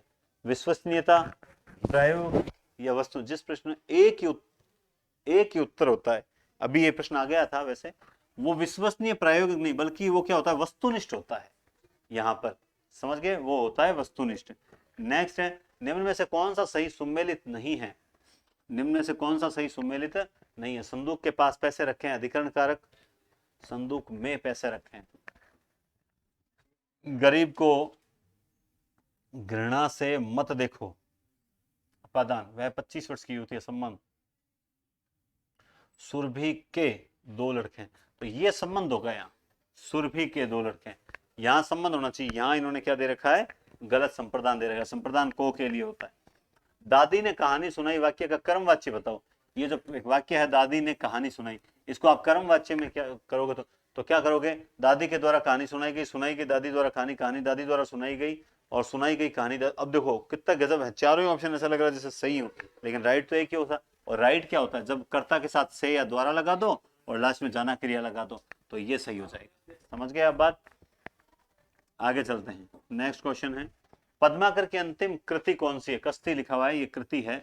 पद्माकर की अंतिम, देखो एक बात पता चल गई, अभी थोड़ी देर पहले एक प्रबोध पचासा आई थी, तो ये देखो प्रबोध पचासा किसकी है? पद्माकर की है। लेकिन यहाँ ये पूछ रहे हैं कि अंतिम कृति जो उन्होंने किस कौन से घाट पर बैठकर लिखी थी, बताओ। देखिए बहुत ही बढ़िया प्रश्न है ये भी, गंगा के घाट पर बैठकर लिखी थी, लास्ट में गंगा लहरी, ये इनकी अंतिम कृति मानी जाती है। याद रखना ये इनकी अंतिम कृति है, और प्रबोध पचासा भी इन्हीं की कृति है। हिंदी साहित्य में उत्तर मध्यकाल को अलंकृत काल कहने का जो श्रेय है वो किसको दिया जाता है? बताओ। उत्तर मध्यकाल, रीतिकाल को अलंकृत काल किसने कहा है? मिश्र बंधुओं ने कहा है कि नहीं कहा है? मिश्र बंधुओं ने कहा है। नेक्स्ट क्वेश्चन देखिए, रचना और रचनाकार की दृष्टि से कौन सा विकल्प सम्मिलित नहीं है? बताओ। देखें, अभी आप पढ़ के पाउड़ुआ, राम सिंह, नेमिनाथ, चरयू, हरिभद्र सूरी, भविष्य का, ये मेरुतुंग की है। किसकी है? मेरुतुंग की है। ठीक है। नेक्स्ट क्वेश्चन आप देखो, इनमें से कौन सी रचना पद्माकर की नहीं है? गंगा लहरी, पद्माभरण, प्रबोध पचासा तीनों हैं, ललित ललाम इनकी नहीं है। 2-3 क्वेश्चन आगे पद्माकर के। शुक्ल जी ने अपने निबंध लोभ और प्रीति में देश प्रेम के लिए अनिवार्य क्या माना है? किसको माना अनिवार्य? परिचय को। परिचय को अनिवार्य माना है। किसको अनिवार्य माना है? परिचय को। अंशुमन जल सिंची सिंची प्रेम बेली बोई, अब तो बेली फैल गई आनंद फलो। इन पंक्तियों में अलंकार कौन सा है? प्रेम। ये लो साहब, बताओ। देखें 126 में जो है राइट आंसर क्या होगा, और आप आराम से बता भी दोगे, मैं जानता हूं। प्रेम की बेल, रूपक अलंकार। इनमें से विभावना अलंकार किस पंक्ति में? तंत्री नाद कवितर सरस राग रति रंग, अन बूढ़े बूढ़े तिरे जे बूढ़े सबंग। तो ये ना, ये तो विरोधाभास हो गया। ये तो कौन सा हो गया? विरोधाभास। मुनि तापस जिनते दुख लहते नरेश बिनु पावक, बिनु आ गया, ये हो गया विभावना। अवधेश के बालक चारि सदा तुलसी मन मंदिर में विहरे, ये हो गया रूपक। नर की अलना नीर की नीर की गति एक एक कर जो जेतो नीचो हो चले, ये हो गया श्लेष। कौन सा हो गया? श्लेष। तो 4 पंक्तियां थी, चारों अलंकार, लेकिन इस प्रश्न में पूछा था विभावना, तो बी राइट हो जाएगा। नेक्स्ट है या लकुटी अरु कामरी या पर राजति हूं पर कोत जिडारो, 8 सिद्धि नवो निधि को सुखनंद की गाय चराय विचारो। इन पंक्तियों में कौन सा छंद है? ये रसखान की पंक्तियां। रसखान ने क्या लिखे हैं? सवैये लिखे हैं। रसखान ने क्या लिखे हैं? सवैये लिखे हैं, आप सब जानते हैं। नेक्स्ट है जिसे तुम समझे हो अभिशाप जगत की ज्वालाओं का मूल। इस पंक्ति में प्रयुक्त ज्वाला शब्द किसका प्रतीक है? वेदना का, क्रोध का, अग्नि का, या फिर उजाले का? तो ज्वाला शब्द जो है वो वेदना का प्रतीक है। किसका प्रतीक है? 129 में होगा वेदना, वेदना का प्रतीक है। पटाक्षेप नहीं होगा। कहानी पंचायतों के चुनाव जो होते थे वो कितने साल बाद कराने का विधान था? तो 2 साल, 5 साल, 7 साल या 3 साल? तो राइट आंसर क्या होगा? 3 साल बाद कराने का विधान था। सरकार ने बहादुरी का खिताब दिया, जमीन दी है सूबेदारनी के पति को। सरकार द्वारा जमीन किस गांव में दी गई थी? ये बहुत बढ़िया प्रश्न है। जमीन किस गांव में दी गई थी? वो दी गई थी लॉयलपुर में। अब आप देखो ये क्वेश्चन आपको आ रहे हैं कि नहीं आ रहे हैं? सबसे बड़ी बात बताओ, अगर आपको क्वेश्चन आ रहे हैं ना तो इसका मतलब आपकी तैयारी बहुत अच्छी है। फिर अपने आत्मविश्वास रखना, जैसे उस पिक्चर में all is well, all is well, सब ठीक होगा, सब बढ़िया होगा, आप घबराएं नहीं, सब बढ़िया होगा। क्योंकि पेपर कोई युद्ध नहीं है और नौकरी ही कोई, देखो केवल नौकरी, देखो नौकरी बहुत कुछ है लेकिन सब कुछ नहीं है। एक बहुज्ञ होता है, एक सर्वज्ञ होता है, ठीक है ना? तो ये बहुत आवश्यक है, हमें सबको आवश्यक है, लेकिन 90% लोग बिना नौकरी के भी हैं। आप इस चीज को दिमाग में रखें। आप ये सोच के करें कि मैंने तैयारी की, मैं पेपर दे के आ रहा हूं, देखता हूं मेरा कितना सही हो रहा है, और मुझे क्या करना है? मुझे एक ही काम करना है, मुझे एक काम करना है, माइनस मार्किंग से बचना है। मैं अपना 100% दूंगा, बाकी ऊपर वाले की मर्जी। बस आप अपना 100% देकर आए, उसका फायदा निश्चित रूप से मिलेगा। आगे देखिए, शुक्ल जी के अनुसार दानवीरता में कौन सी क्षमता, दानवीरता जो है उसमें कौन सी क्षमता अंतर्निहित होती है? यश प्राप्ति की कामना, अर्थ त्याग की, दानवीरता में कौन क्षमता अंतर्निहित हो? यश प्राप्ति की कामना अंतर्निहित होती है क्या? अर्थ त्याग का साहस, कठिनता का सहना, यश त्याग का साहस और अभावों को सहना, अर्थ त्याग का साहस और बुराई को भी सहना।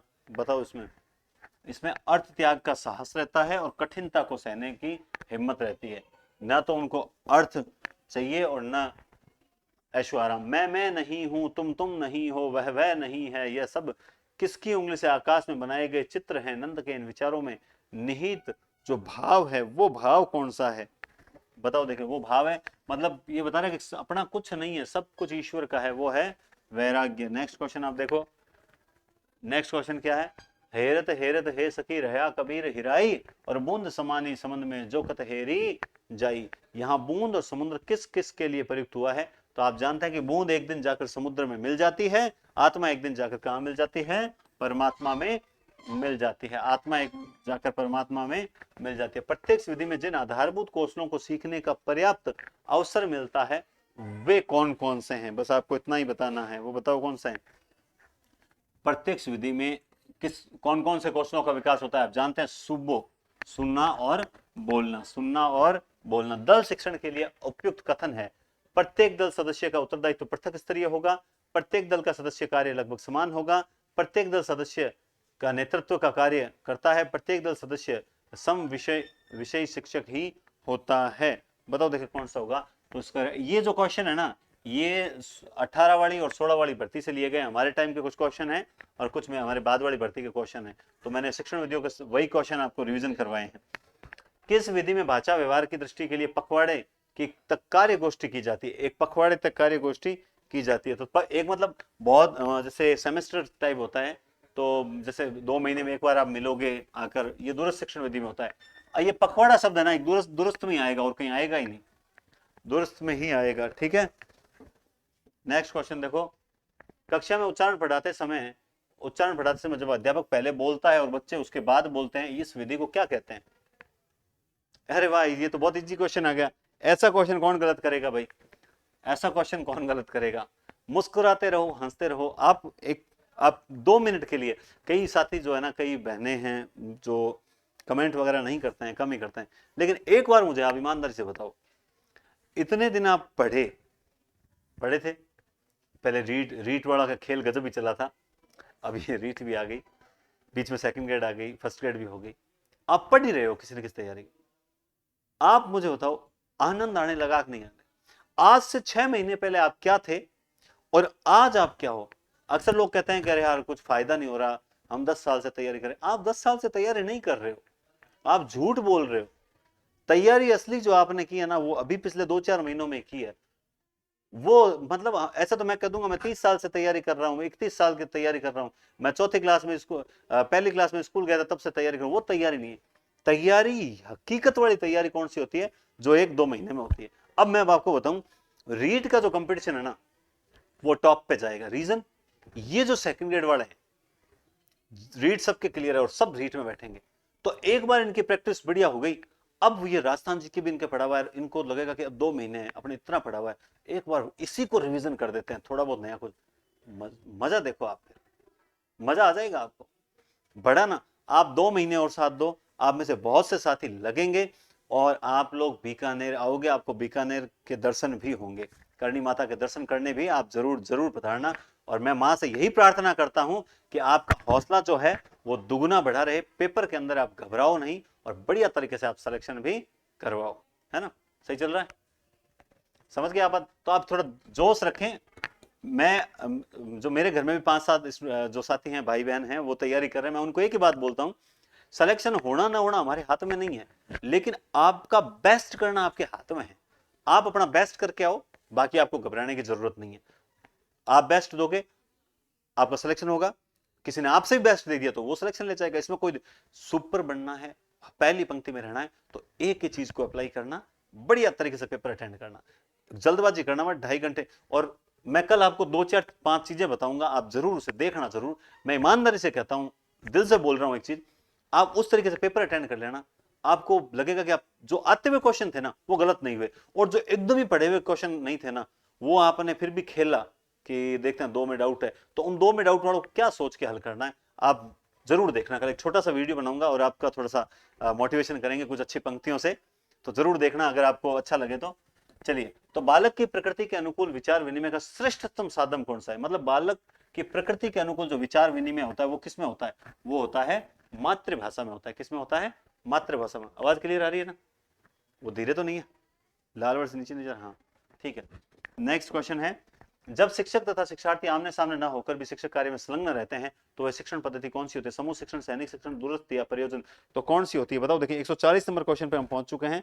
वो होती है भाई, शिक्षक और शिक्षार्थी आमने सामने नहीं है फिर भी शिक्षक कार्य में संलग्न, तो ये तो दुरुस्ती हुई ना, ये तो दुरुस्ती। मैं कह रहा हूं ना, आप देखो, आप रेगुलर देख रहे हो, उनसे पूछ रहा हूं एक बात, ईमानदार से।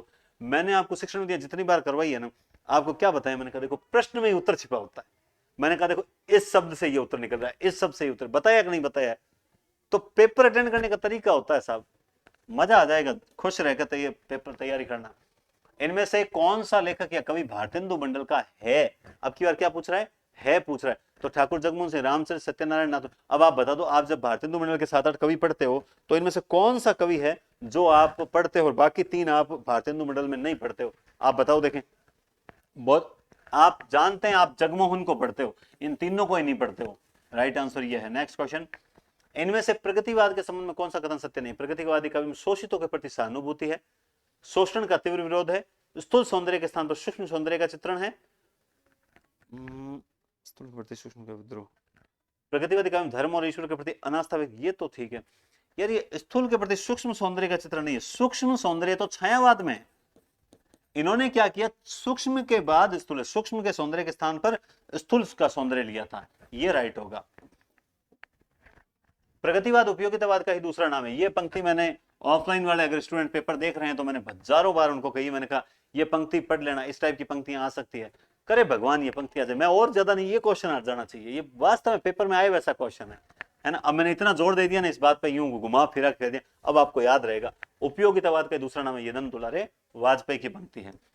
नेक्स्ट क्वेश्चन, एक समान उच्चारित होने वाले शब्द निम्नांकित में से एक साथ सिखाए जाते हैं, ये विधि जो होती है वो कौन सी विधि कहलाती है? तो उस भाई, जैसे कट, पट, चट, इस प्रकार के एक ध्वनि वाले करवाए जाते हैं, तो ये किसमें करवाए जाते हैं? ध्वनि साम्य विधि में। ध्वनि की समानता रहती है ना, वो होते हैं कर्म, मर्म, चर्म, इस प्रकार से।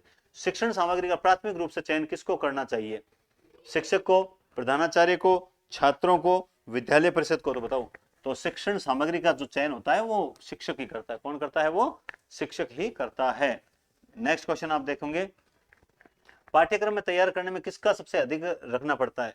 किसका ध्यान रखना पड़ता है? छात्रों का, शिक्षा के उद्देश्यों का, पाठों की विषय वस्तु और सामग्री का, शैक्षिक विधियों तथा नए नए तकनीकी साहित्यों, नए नए तकनीकी साहित्यिक उपकरणों का। तो याद रखें, हम जितने भी शिक्षा देते हैं, हम ये जो भी चीजें हम काम में लेते हैं, वो शैक्षणिक उद्देश्य प्राप्त करने के लिए करते हैं। क्या करते हैं? शैक्षणिक उद्देश्य प्राप्त करने के लिए इनका प्रयोग करते हैं, और उद्देश्यों की प्राप्ति हो जाती है तब हमारी शिक्षा सफल मानी जाती है, अन्यथा नहीं।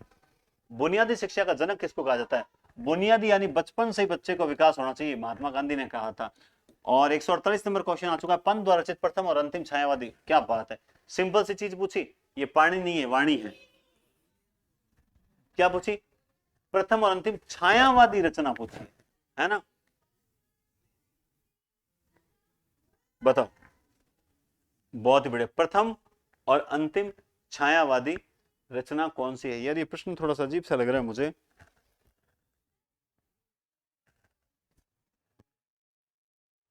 हिसाब से तो ग्रंथि वीणा पल्लव गुंजन ये होता है क्या? ग्रंथि वीणा पल्लव गुंजन, लेकिन उससे पहले उच्छ्वास भी है, ये है।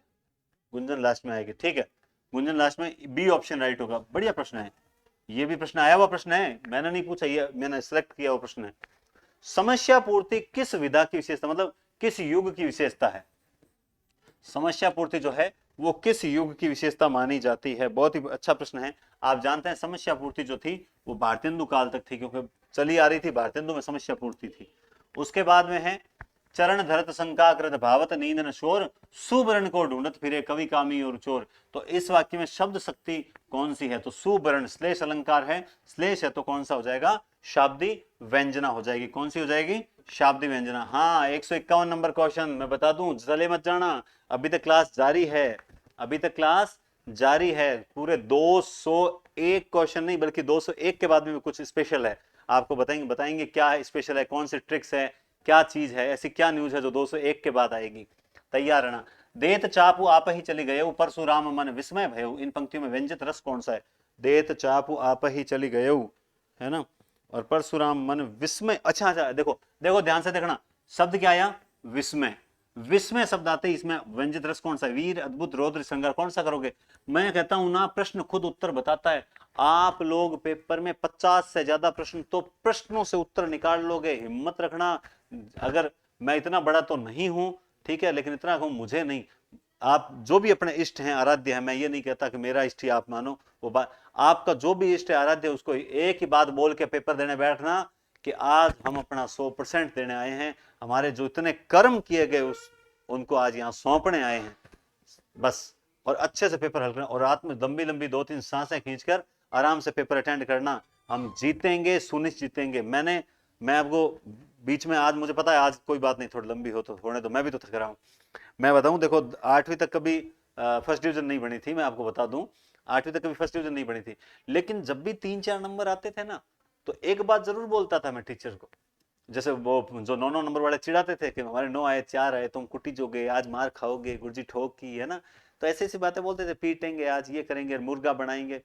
मैं उनको एक ही बात बोलता था, हमारा ग्रुप भी था 2-3 का, कि हम बिना पढ़े 4 ला रहे हैं, सोचो जिस दिन हम पढ़ेंगे उस दिन कहाँ जाएंगे। और ये आज आप आपके सामने खड़ा हूं, तो वो बात मैंने उस दिन साबित जो बोली थी, आज वो आपके सामने, कि जिस दिन हम पढ़ेंगे उस दिन कहाँ जाएंगे। तो आज हम पढ़े हैं और इस मंच पर मौजूद हैं, तो आप सोचिए, आप भी दिमाग में एक रखिए कि आज हम पढ़े नहीं हैं तब सर यहाँ बैठे हैं।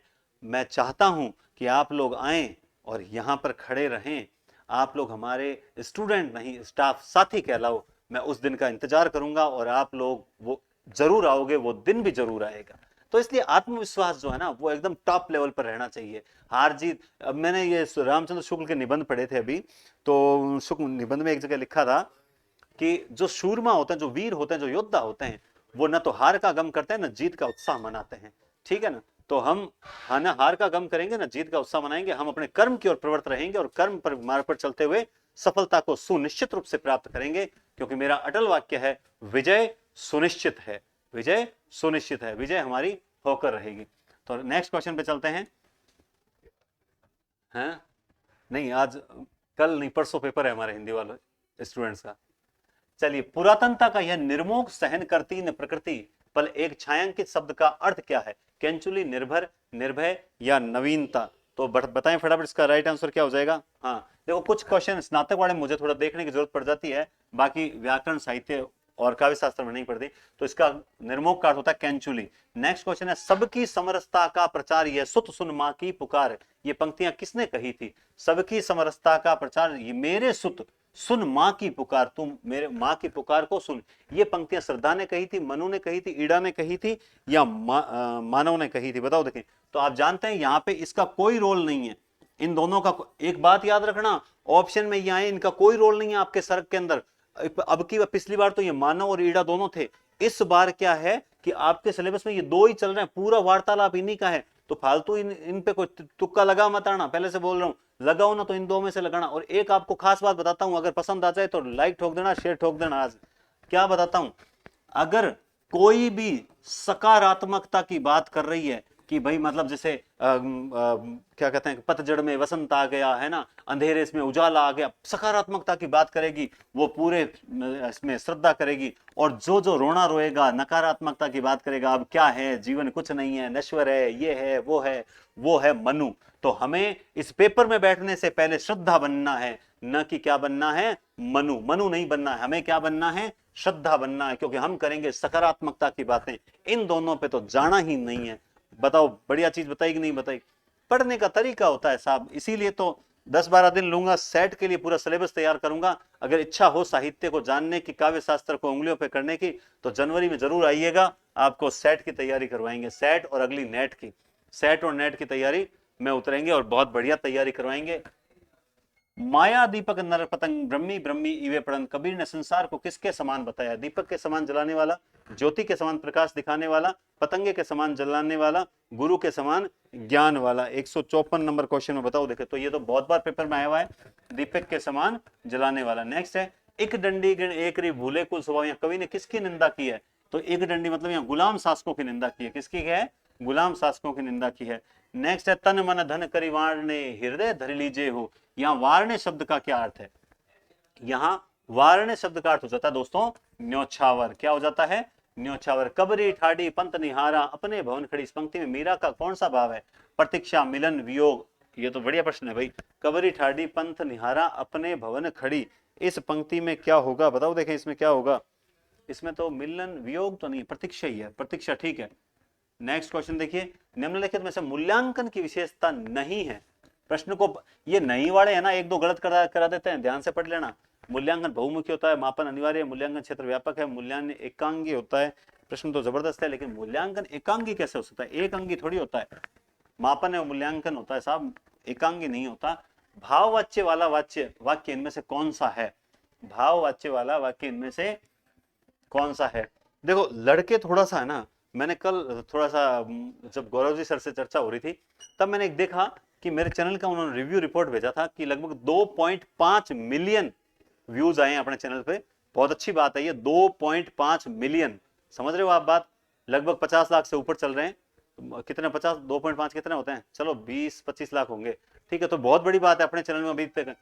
तो एक चीज देखी कि अपने चैनल पे नारी शक्ति जो है 52% नारी शक्ति है।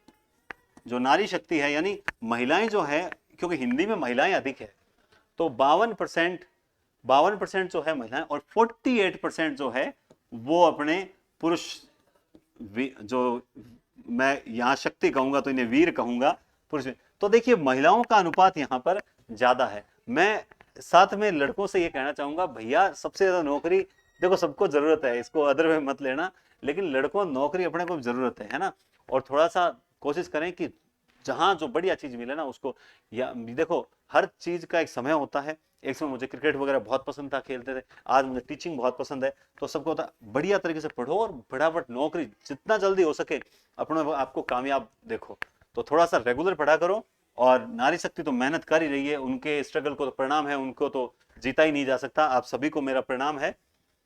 आगे चलते हैं। अच्छा वो बताया ही नहीं।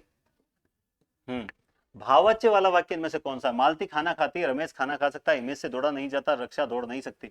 ये रहा से और ये जाता, ये लो सब भाववाच्य, बस खत्म कहानी। अपने तो व्याकरण मतलब जो है उसको माँ सरस्वती मान के जो है सर पे विराज लिया है व्याकरण को, और व्याकरण जो है वो एकदम ट्रिक से हो जाती है। सरहपा अच्छा क्रम पूछ लिया कि ये नेट का प्रश्न है, लेकिन खैर सरहपा कणपा सबरपा डोंबिपा, एक आधा प्रश्न आ भी जाता है, आता भी, ऐसी बात भी नहीं है कि सर ये तो आएंगे नहीं, आएंगे आएंगे।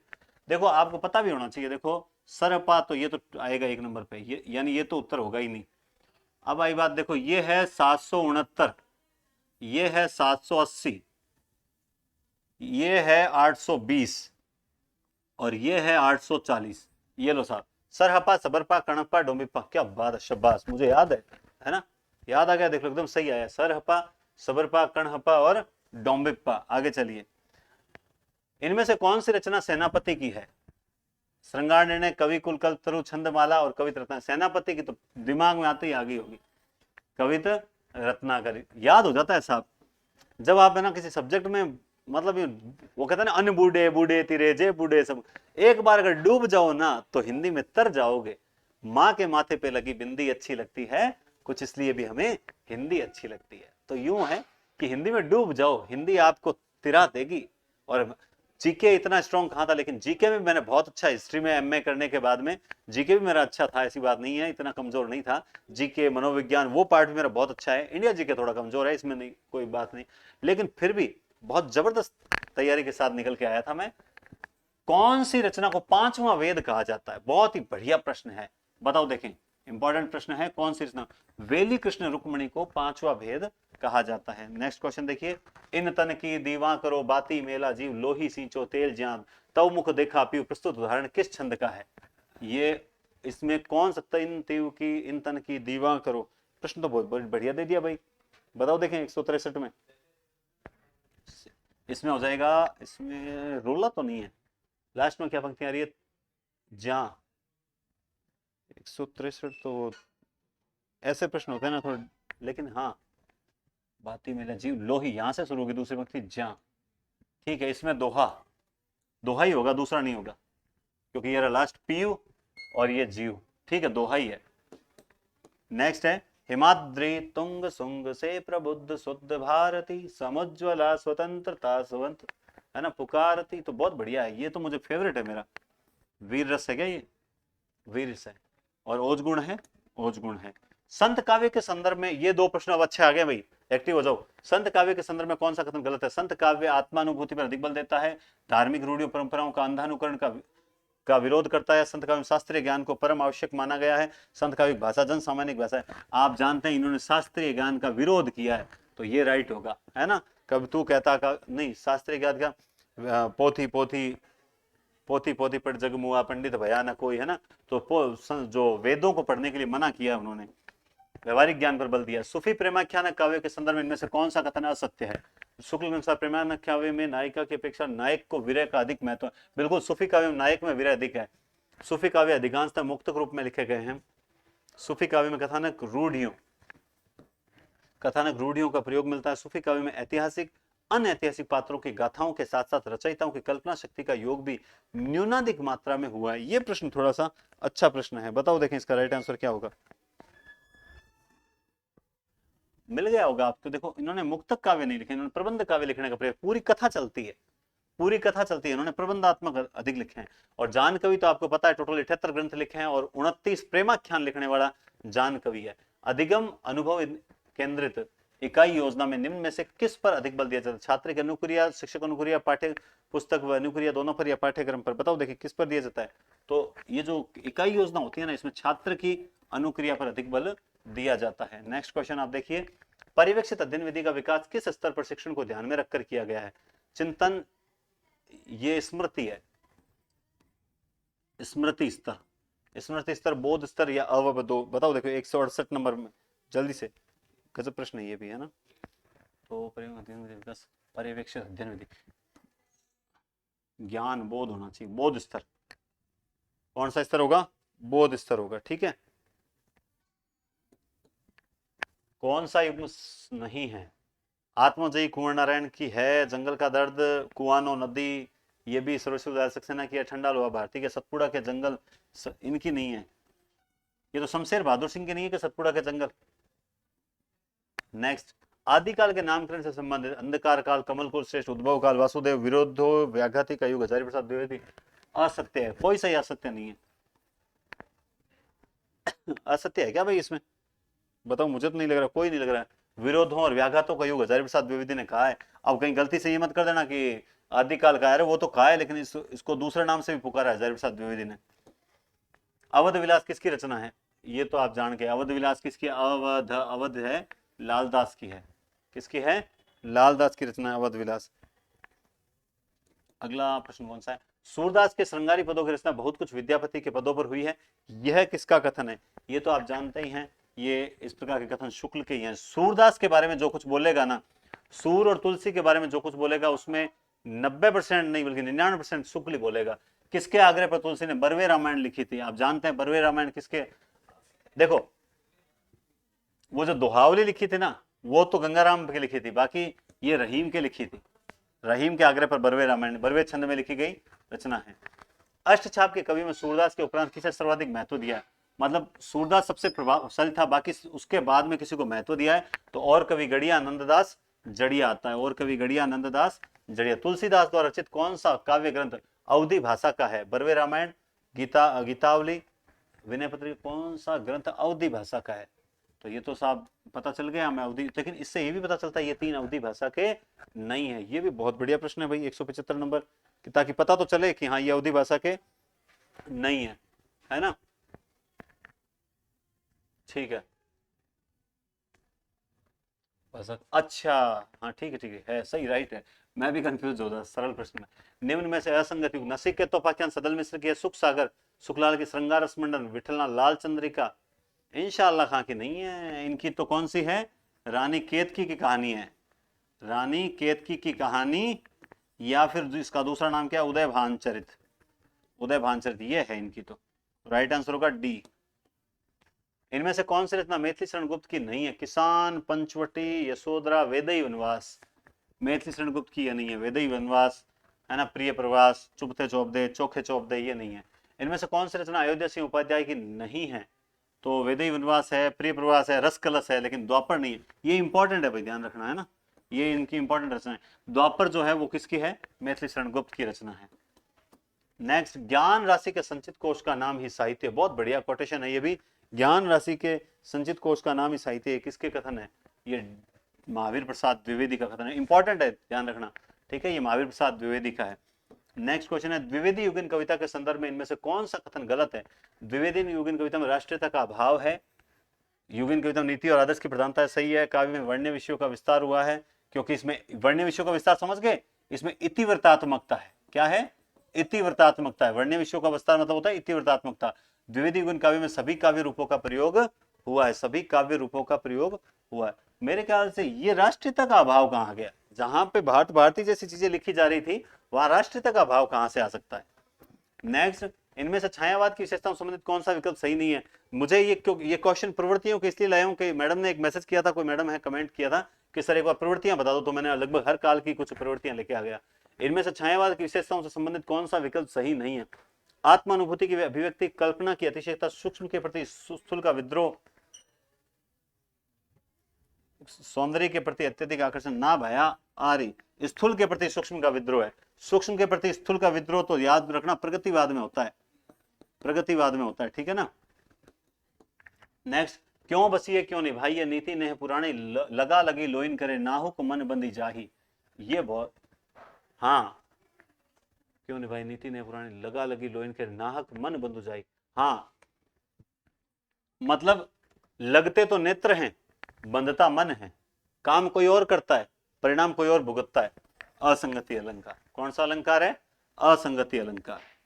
नेक्स्ट है, खर भरु देख विकल पुर नारी, सब मिली देहि महीपन नगारी। इन पंक्तियों में कौन सा काव्य दोष है? खर भरु देख विकल पुर नारी, सब मिली देहि महीपन गारी। गाड़ी, गाड़ी शब्द आया भाई, गारी।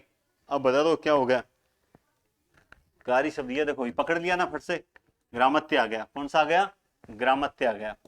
नेक्स्ट क्वेश्चन देखो, विश्व एकता की संधि होगी, विश्व एकता की संधि होगी तो क्या हो जाएगा? विश्वेकता। कौन सी हो जाएगी? विश्वेकता हो जाएगा, विश्वेकता। नेक्स्ट है, घृत ओदन की संधि है, घृत प्लस ओदन, ये भी अच्छा प्रश्न है, बताओ देखें। घृत ओदन की संधि पूछ रहा है, तो घृतोदन यही होगा, दान नहीं होगा, ठीक है। नेक्स्ट है समर्थ को नहीं दोष गुसाई, कहावत का अर्थ क्या है? शक्तिशाली को कभी कोई दोष नहीं लगता, कहीं बड़े लेकिन ठीक है, शक्तिशाली को कभी कोई दोष नहीं लगता। 187 जाके पैर न फटी बिवाई, सो क्या जाने पीर पराई। अरे सर हमारे हमसे पूछो बेरोजगारी क्या है, जैसे सर ने तो देखी नहीं है ना। जाके फटी न जाके पैर न, बताओ, जाके पैर न फटी बिवाई, सो क्या जाने पीर पराई। अर्थ जिसके सारे रहे उसी ने दुख दिया, दोस्त किसी को जिसे कभी दुख नहीं हुआ हो उसे दूसरे की पीड़ा का अनुभव नहीं होता। सी ऑप्शन हो जाएगा। नेक्स्ट क्वेश्चन है कार्य का आरंभ करना क्या होती है? श्री गणेश करना, घी के दिए जलाना, उद्घाटन करना, या तीसरी? तो ये होता है श्री गणेश करना। आरंभ करना मतलब श्री गणेश, इति मतलब समाप्ति होती है। जो पहले न हुआ हो उसके लिए एकल शब्द क्या है? प्रथम दृष्टया, प्राथमिक, नवीन, अभूतपूर्व। जो पहले नहीं हुआ वो क्या है? अभूतपूर्व। सही वर्तनीय, विद्या निवास, मिश्र मिश्र मिश्र मिश्र। बताओ, बढ़िया प्रश्न है ना, एक बार आया हुआ है पेपर में। विद्या, ये क्या है? विद्या निवास मिश्र। ठीक है, नेक्स्ट क्वेश्चन, बस 9 क्वेश्चन और है और उसके बाद आपकी गुड न्यूज तैयार है। जो मैंने आपको बीच बीच में बताई है वही चलेगी, थोड़ा सा मैं आपको व्याख्या बता दूंगा। महासागर सामासिक शब्द का सही विग्रह क्या होगा? महान है सागर, बड़ा सागर, प्रशांत सागर, तो महान है जो सागर। नेक्स्ट क्वेश्चन, शताब्दी शब्द का उदाहरण है? द्विगु, द्वंद, कर्मधारय या बहुव्रीहि? शताब्दी 100 अब्दों का समूह, कौन सा हो जाएगा? द्विगु। संख्या आ गई ना, द्विगु। बस 7 क्वेश्चन और। पथ और पथ्य, पथ्य तो होता है भोजन और पथ होता है रास्ता, तो ये सब रास्ता और रोगी का भोजन। ये सेकंड ग्रेड में से प्रश्न लिया हुआ है, पहले आया हुआ प्रश्न, इतना सरल पूछते हैं, घबरा क्यों रहे हो? निम्न में से शुद्ध वाक्य, युग की मांग का यही बीड़ कौन चबाता है? तुम्हारे भाई ने कल घर जो किया था वही तुम। राजा नल की स्त्री का नाम स्त्री नहीं होता, पत्नी होता, ये तो गलती है। शिकारी ने शेर पर गोली चलाई पर वह बच गया। युग की मांग का, ये तो बड़ी बढ़िया प्रश्न है, बताओ देखिए इसका राइट आंसर क्या हो जाएगा? ये तो मुझे भी कंफ्यूज कर रहा है। युग की पकड़ में आया कि नहीं है? कमेंट तो आप मुझे पता है फटाफट करने लग गए होंगे, लेकिन मेरे भी तो पल्ले पड़ना चाहिए ना। क्या सर थाना वो को नहीं आता भैया, कई बार नहीं आता। युग की भीड़, बताओ। जो पहले ना हुआ हो, ये तो पढ़ लिया था, बता दिया क्या सबने?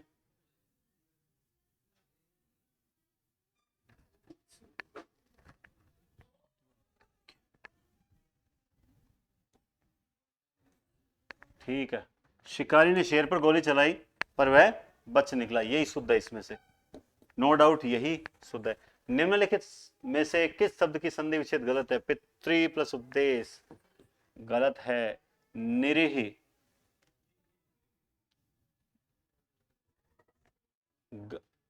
अच्छा बाकी तीनों सही है। हाँ मैं क्या सोच रहा हूँ, हाँ अब सोचना ही पड़ेगा, 195 क्वेश्चन हो गए तब से यहीं खड़ा हूँ, तो अब तो थोड़ा सा महसूस होने ही लगेगा ना, दिमाग सुन होने ही लगेगा। लेकिन सही है, सांच बराबर तप नहीं, झूठ बराबर पाप, जाके हृदय राम नहीं ताके हृदय, जाके हृदय सांच नहीं ताके हृदय आप नहीं, ताके हृदय आप नहीं। कौन सा काव्य गुण? मैंने आपको एक दिन कहा था, नीति पर कोई दुआ आ जाए चुपचाप प्रसाद गुण कर देना, गलत नहीं जाएगा। श्रृंगार का हो तो अलग बात है, ठीक है। निम्नलिखित में से प्रेरणार्थक क्रिया नहीं है? हंसना, जगाना, लिखवाना या भूलना। प्रेरणार्थक पूछ रहा है, तो बताओ। देखें प्रेरणार्थक आप जाओ समझ गए होंगे, लिखवाना प्रेरणार्थक। ओ हो, ये प्रश्न तो वो आ गया जो मैंने क्रिया में बताया था, प्रेरणार्थक क्रिया नहीं है। अब आप देखिए, आप ये एक तो प्रेरणार्थक बता दोगे, बाकी 3 जो ये उन लोगों के लिए प्रश्न है, ये सेकंड ग्रेड में आया हुआ प्रश्न दिया है मैंने। देखो बहुत बढ़िया क्वेश्चन है ये, देखो वाना से प्रेरणार्थक होती है, लेकिन बाकी 3 में वाना लगा ही नहीं है, यानी इनमें से 2 और है वाना वाली। क्यों है? क्योंकि ये वाना है, ये वाना है, ये वाना नहीं है। कैसे? मैंने आपको यही बोल रहा था, पढ़ना, पढ़ाना और पढ़वाना, ये प्रेरणार्थक क्रिया का प्रथम रूप होता है, जिसमें ये पढ़ना होता है, ये पढ़ाना होता है। यानी बीच वाला जो वर्ण होता है ना, उसपे आ की मात्रा नहीं होती है, वो मूल क्रिया होती है। ये लो साहब मूल क्रिया। देखो बहुत बढ़िया क्वेश्चन है, मैं बताता हूं तब कोई मानता नहीं है, अब तो मानेंगे, पेपर में आया हुआ है। चलिए आगे चलते हैं। पानी में थोड़ी बर्फ डालकर उसे धीरे धीरे हिलाओ ताकि वह जल्दी ठंडा हो जाए। इस वाक्य में समुच्चय बोधक क्या है? ये भी मैंने आया हुआ प्रश्न दिया है, ताकि वह जल्दी से क्या हो जाए, ठंडा। नेक्स्ट क्वेश्चन है, इनमें समास की दृष्टि से कौन सा विकल्प सम्मिलित नहीं है? रात भर अविभाव, भूमिगत, तत्पुरुष, चराचर, द्वंद्व समास, प्रत्यारोप। तो आप जानते हैं प्रत्यारोप में कर्मधारय नहीं है। और अब क्लास का 200 नंबर क्वेश्चन देखिए, आज 200 की पीपीटी हमने तैयार किया। कौन सा कथन असत्य है? वेदर विधि में समास नहीं होते अथवा अत्यल्प और छोटे होते हैं। माधुर्य गुण में ट ठ ड से बने शब्दों का प्रयोग अधिक होता है। जिसके चित्त में उदित होते ही अर्थ स्पष्ट हो जाए उसे प्रसाद गुण कहते हैं। ओज गुण का संबंध वीर तथा रौद्र से होता है। उत्तर आपको मिल गया होगा, एक उत्तर ये रहा। ये क्या कह रहा है? माधुर्य गुण में ट ठ से बने शब्दों का प्रयोग अधिक होता है, जबकि इसमें तो होता ही नहीं है, नहीं होता इसमें। तो राइट आंसर होगा बी। और अब 201 नंबर क्वेश्चन देखिए, रिकॉर्ड तोड़ दिया। आज हमने भी डबल शतक लगा लिया है। कितने शतक लगा लिए? डबल शतक लगा लिए हैं। पागल सी प्रभु के साथ सभा चिल्लाई, 100 बार धन्य वह एक लाल की माई, 100 बार धन्य वह। देखिए ऑटोमेटिकली एक इत्तेफाक से कितना बढ़िया प्रश्न है अंतिम, है ना। पागल सी प्रभु के साथ सभा चिल्लाई, 100 बार धन्य। आप जाइए, फतेह करके आइए, ताकि गांव वाले, मोहल्ले वाले, गली वाले चिल्लाएं 100 बार धन्य वह एक लाल की माई, या एक लाली की माई, है ना। कि आज फलान जी की बेटी का सिलेक्शन हुआ है, आज फलान जी के छोरे का सिलेक्शन हुआ है। उस दिन आपके पिताजी का सीना 56 नहीं, 156 नहीं, 256 इंच का हो जाता है।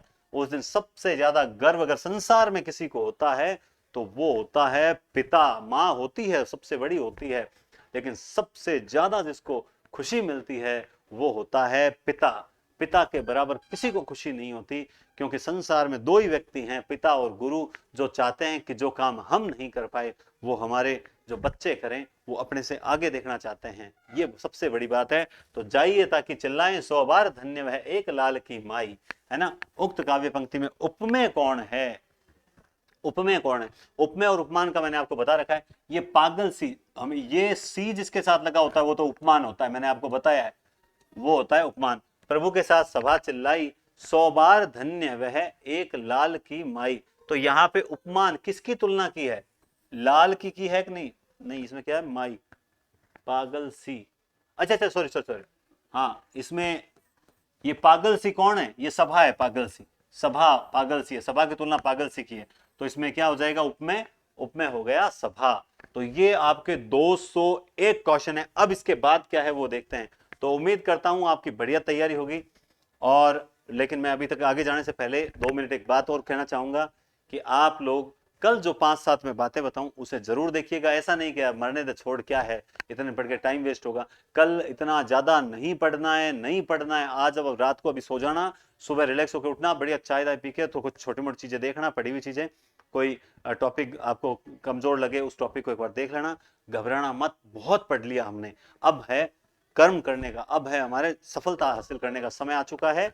घबराना मत। और ये आप लोग उन लोगों को शेयर करोगे। अब मैं वीडियो बनाऊंगा, आप लोगों से बता देता हूं कि यस, आप लोगों की जो सफलता जो मुझे मिली है इस सेकंड ग्रेड टेस्ट सीरीज से, जो मुझे सफलता मिली है, उसी से प्रभावित होकर, उसी से उत्साहित होकर, उसी से मैं प्रेरित होकर जो रीड संपूर्ण कोर्स की भी इसी तरह से निशुल्क टेस्ट सीरीज जो है वो चलाऊंगा। ठीक है, आपको बता दूं निशुल्क टेस्ट सीरीज चलाएंगे। उसमें भी बहुत जल्दी मैं स्टार्ट कर रहा हूं, डेट वगैरह मैं टेलीग्राम चैनल पे बता दूंगा। टेलीग्राम चैनल आप जानते हैं एनडीसी क्लासेस नाम से है। कुल अपने 40 पेपर लेंगे। ये जो 40 पेपर होंगे दोस्तों, ये 40 पेपर केवल ये यहां तो हिंदी के होंगे, मैं यहां तो सिर्फ हिंदी के क्वेश्चन करवाऊंगा, लेकिन ये 150 क्वेश्चन जो हैं, मतलब हिंदी पॉइंट एप्लीकेशन पर जो 150 क्वेश्चन है ना पूरे जीके सहित, उनकी पूरी की तैयारी करवाएंगे। जीके, आईसीटी वाला पार्ट मैं यहाँ पे आपको करवा दूंगा। 5-7 क्लास लगेगी, आईसीटी का एक भी क्वेश्चन आपके बाहर नहीं जाएगा। ठीक है, तो 40 पेपर में लगभग 4000 क्वेश्चन होंगे और उससे बाहर एक भी प्रश्न नहीं जाएगा। और एक एक प्रश्न की मैं व्याख्या से, क्योंकि इस बार पेपर जो है वो 100 क्वेश्चन के बनाएंगे, 150 का थोड़ा बड़ा हो जाता है तो थोड़ा कम लेंगे ताकि मैं व्याख्या कर सकूं। और व्याकरण के साथ शब्द विचार जो होते हैं, शब्द विचार समझ रहे हो आप, जैसे पर्यायवाची, विलोम शब्द, एकार्थी, अनेकार्थी, इनको बेहतर तरीके से हम करेंगे, इन पे ज्यादा फोकस करेंगे। और शिक्षण विधियां जो है वो मैं एक एक 2-2 शिक्षण विधि डेली करवाऊंगा। तो जो डेली क्लास लेगा उसको लास्ट में 2 शिक्षण विधि डेली करवा के जाऊंगा, 1 या 2, कभी 1 कभी 2, डेली 1 शिक्षण। तो इससे क्या होगा कि 40 दिन में आपकी शिक्षण विधियां हो जाएगी आराम से 20 एक सेक्शन भी दिया, बाकी वो सेक्शन उपागम उपलब्धि परीक्षण वगैरह वो, और उसके साथ में शब्द विचार डेली में आपको पर्यायवाची, क्योंकि मैं वही सिस्टम अपनाऊंगा कि आज रीड की क्लास ये होगी, आप सुबह तैयार कर लें, आज संज्ञा सर्वनाम विशेषण तैयार कर लें, आज ये तैयार कर लें, आज वो तैयार कर लें, और आप तैयार करके आओगे और फिर शाम को होगा उसका टेस्ट, डेली मूल्यांकन होगा, और रेगुलर आओगे तो पीडीएफ वगैरह भी आप तक पहुंचा दी जाएगी। ठीक है दोस्तों, तो आज की क्लास यहीं समाप्त करते हैं, और बहुत बहुत आप सभी का धन्यवाद कि आप लोगों ने इस सेकंड ग्रेड टेस्ट सीरीज में जो है शामिल रहे और एक तन्मयता के साथ आपने स्टडी की, और मैं आपके उज्जवल भविष्य की भी कामना करता हूं। मेरे द्वारा जो किए गए प्रयास हैं वो आपके लिए सफल सिद्ध हों, यही कामना करता हूं। और कल एक आपको लास्ट अंतिम जो है सेकंड ग्रेड के लिए जो पेपर अटेंड कैसे करना है उस पर 15 मिनट का एक वीडियो दूंगा, उसे जरूर देखिएगा, माइंड फ्रेश होगा, कुछ मोटिवेशनल पंक्तियां आप लोगों को समर्पित की जाएगी। तो उम्मीद करता हूं आप कल सभी पधारेंगे। बहुत बहुत धन्यवाद और शुभ रात्रि।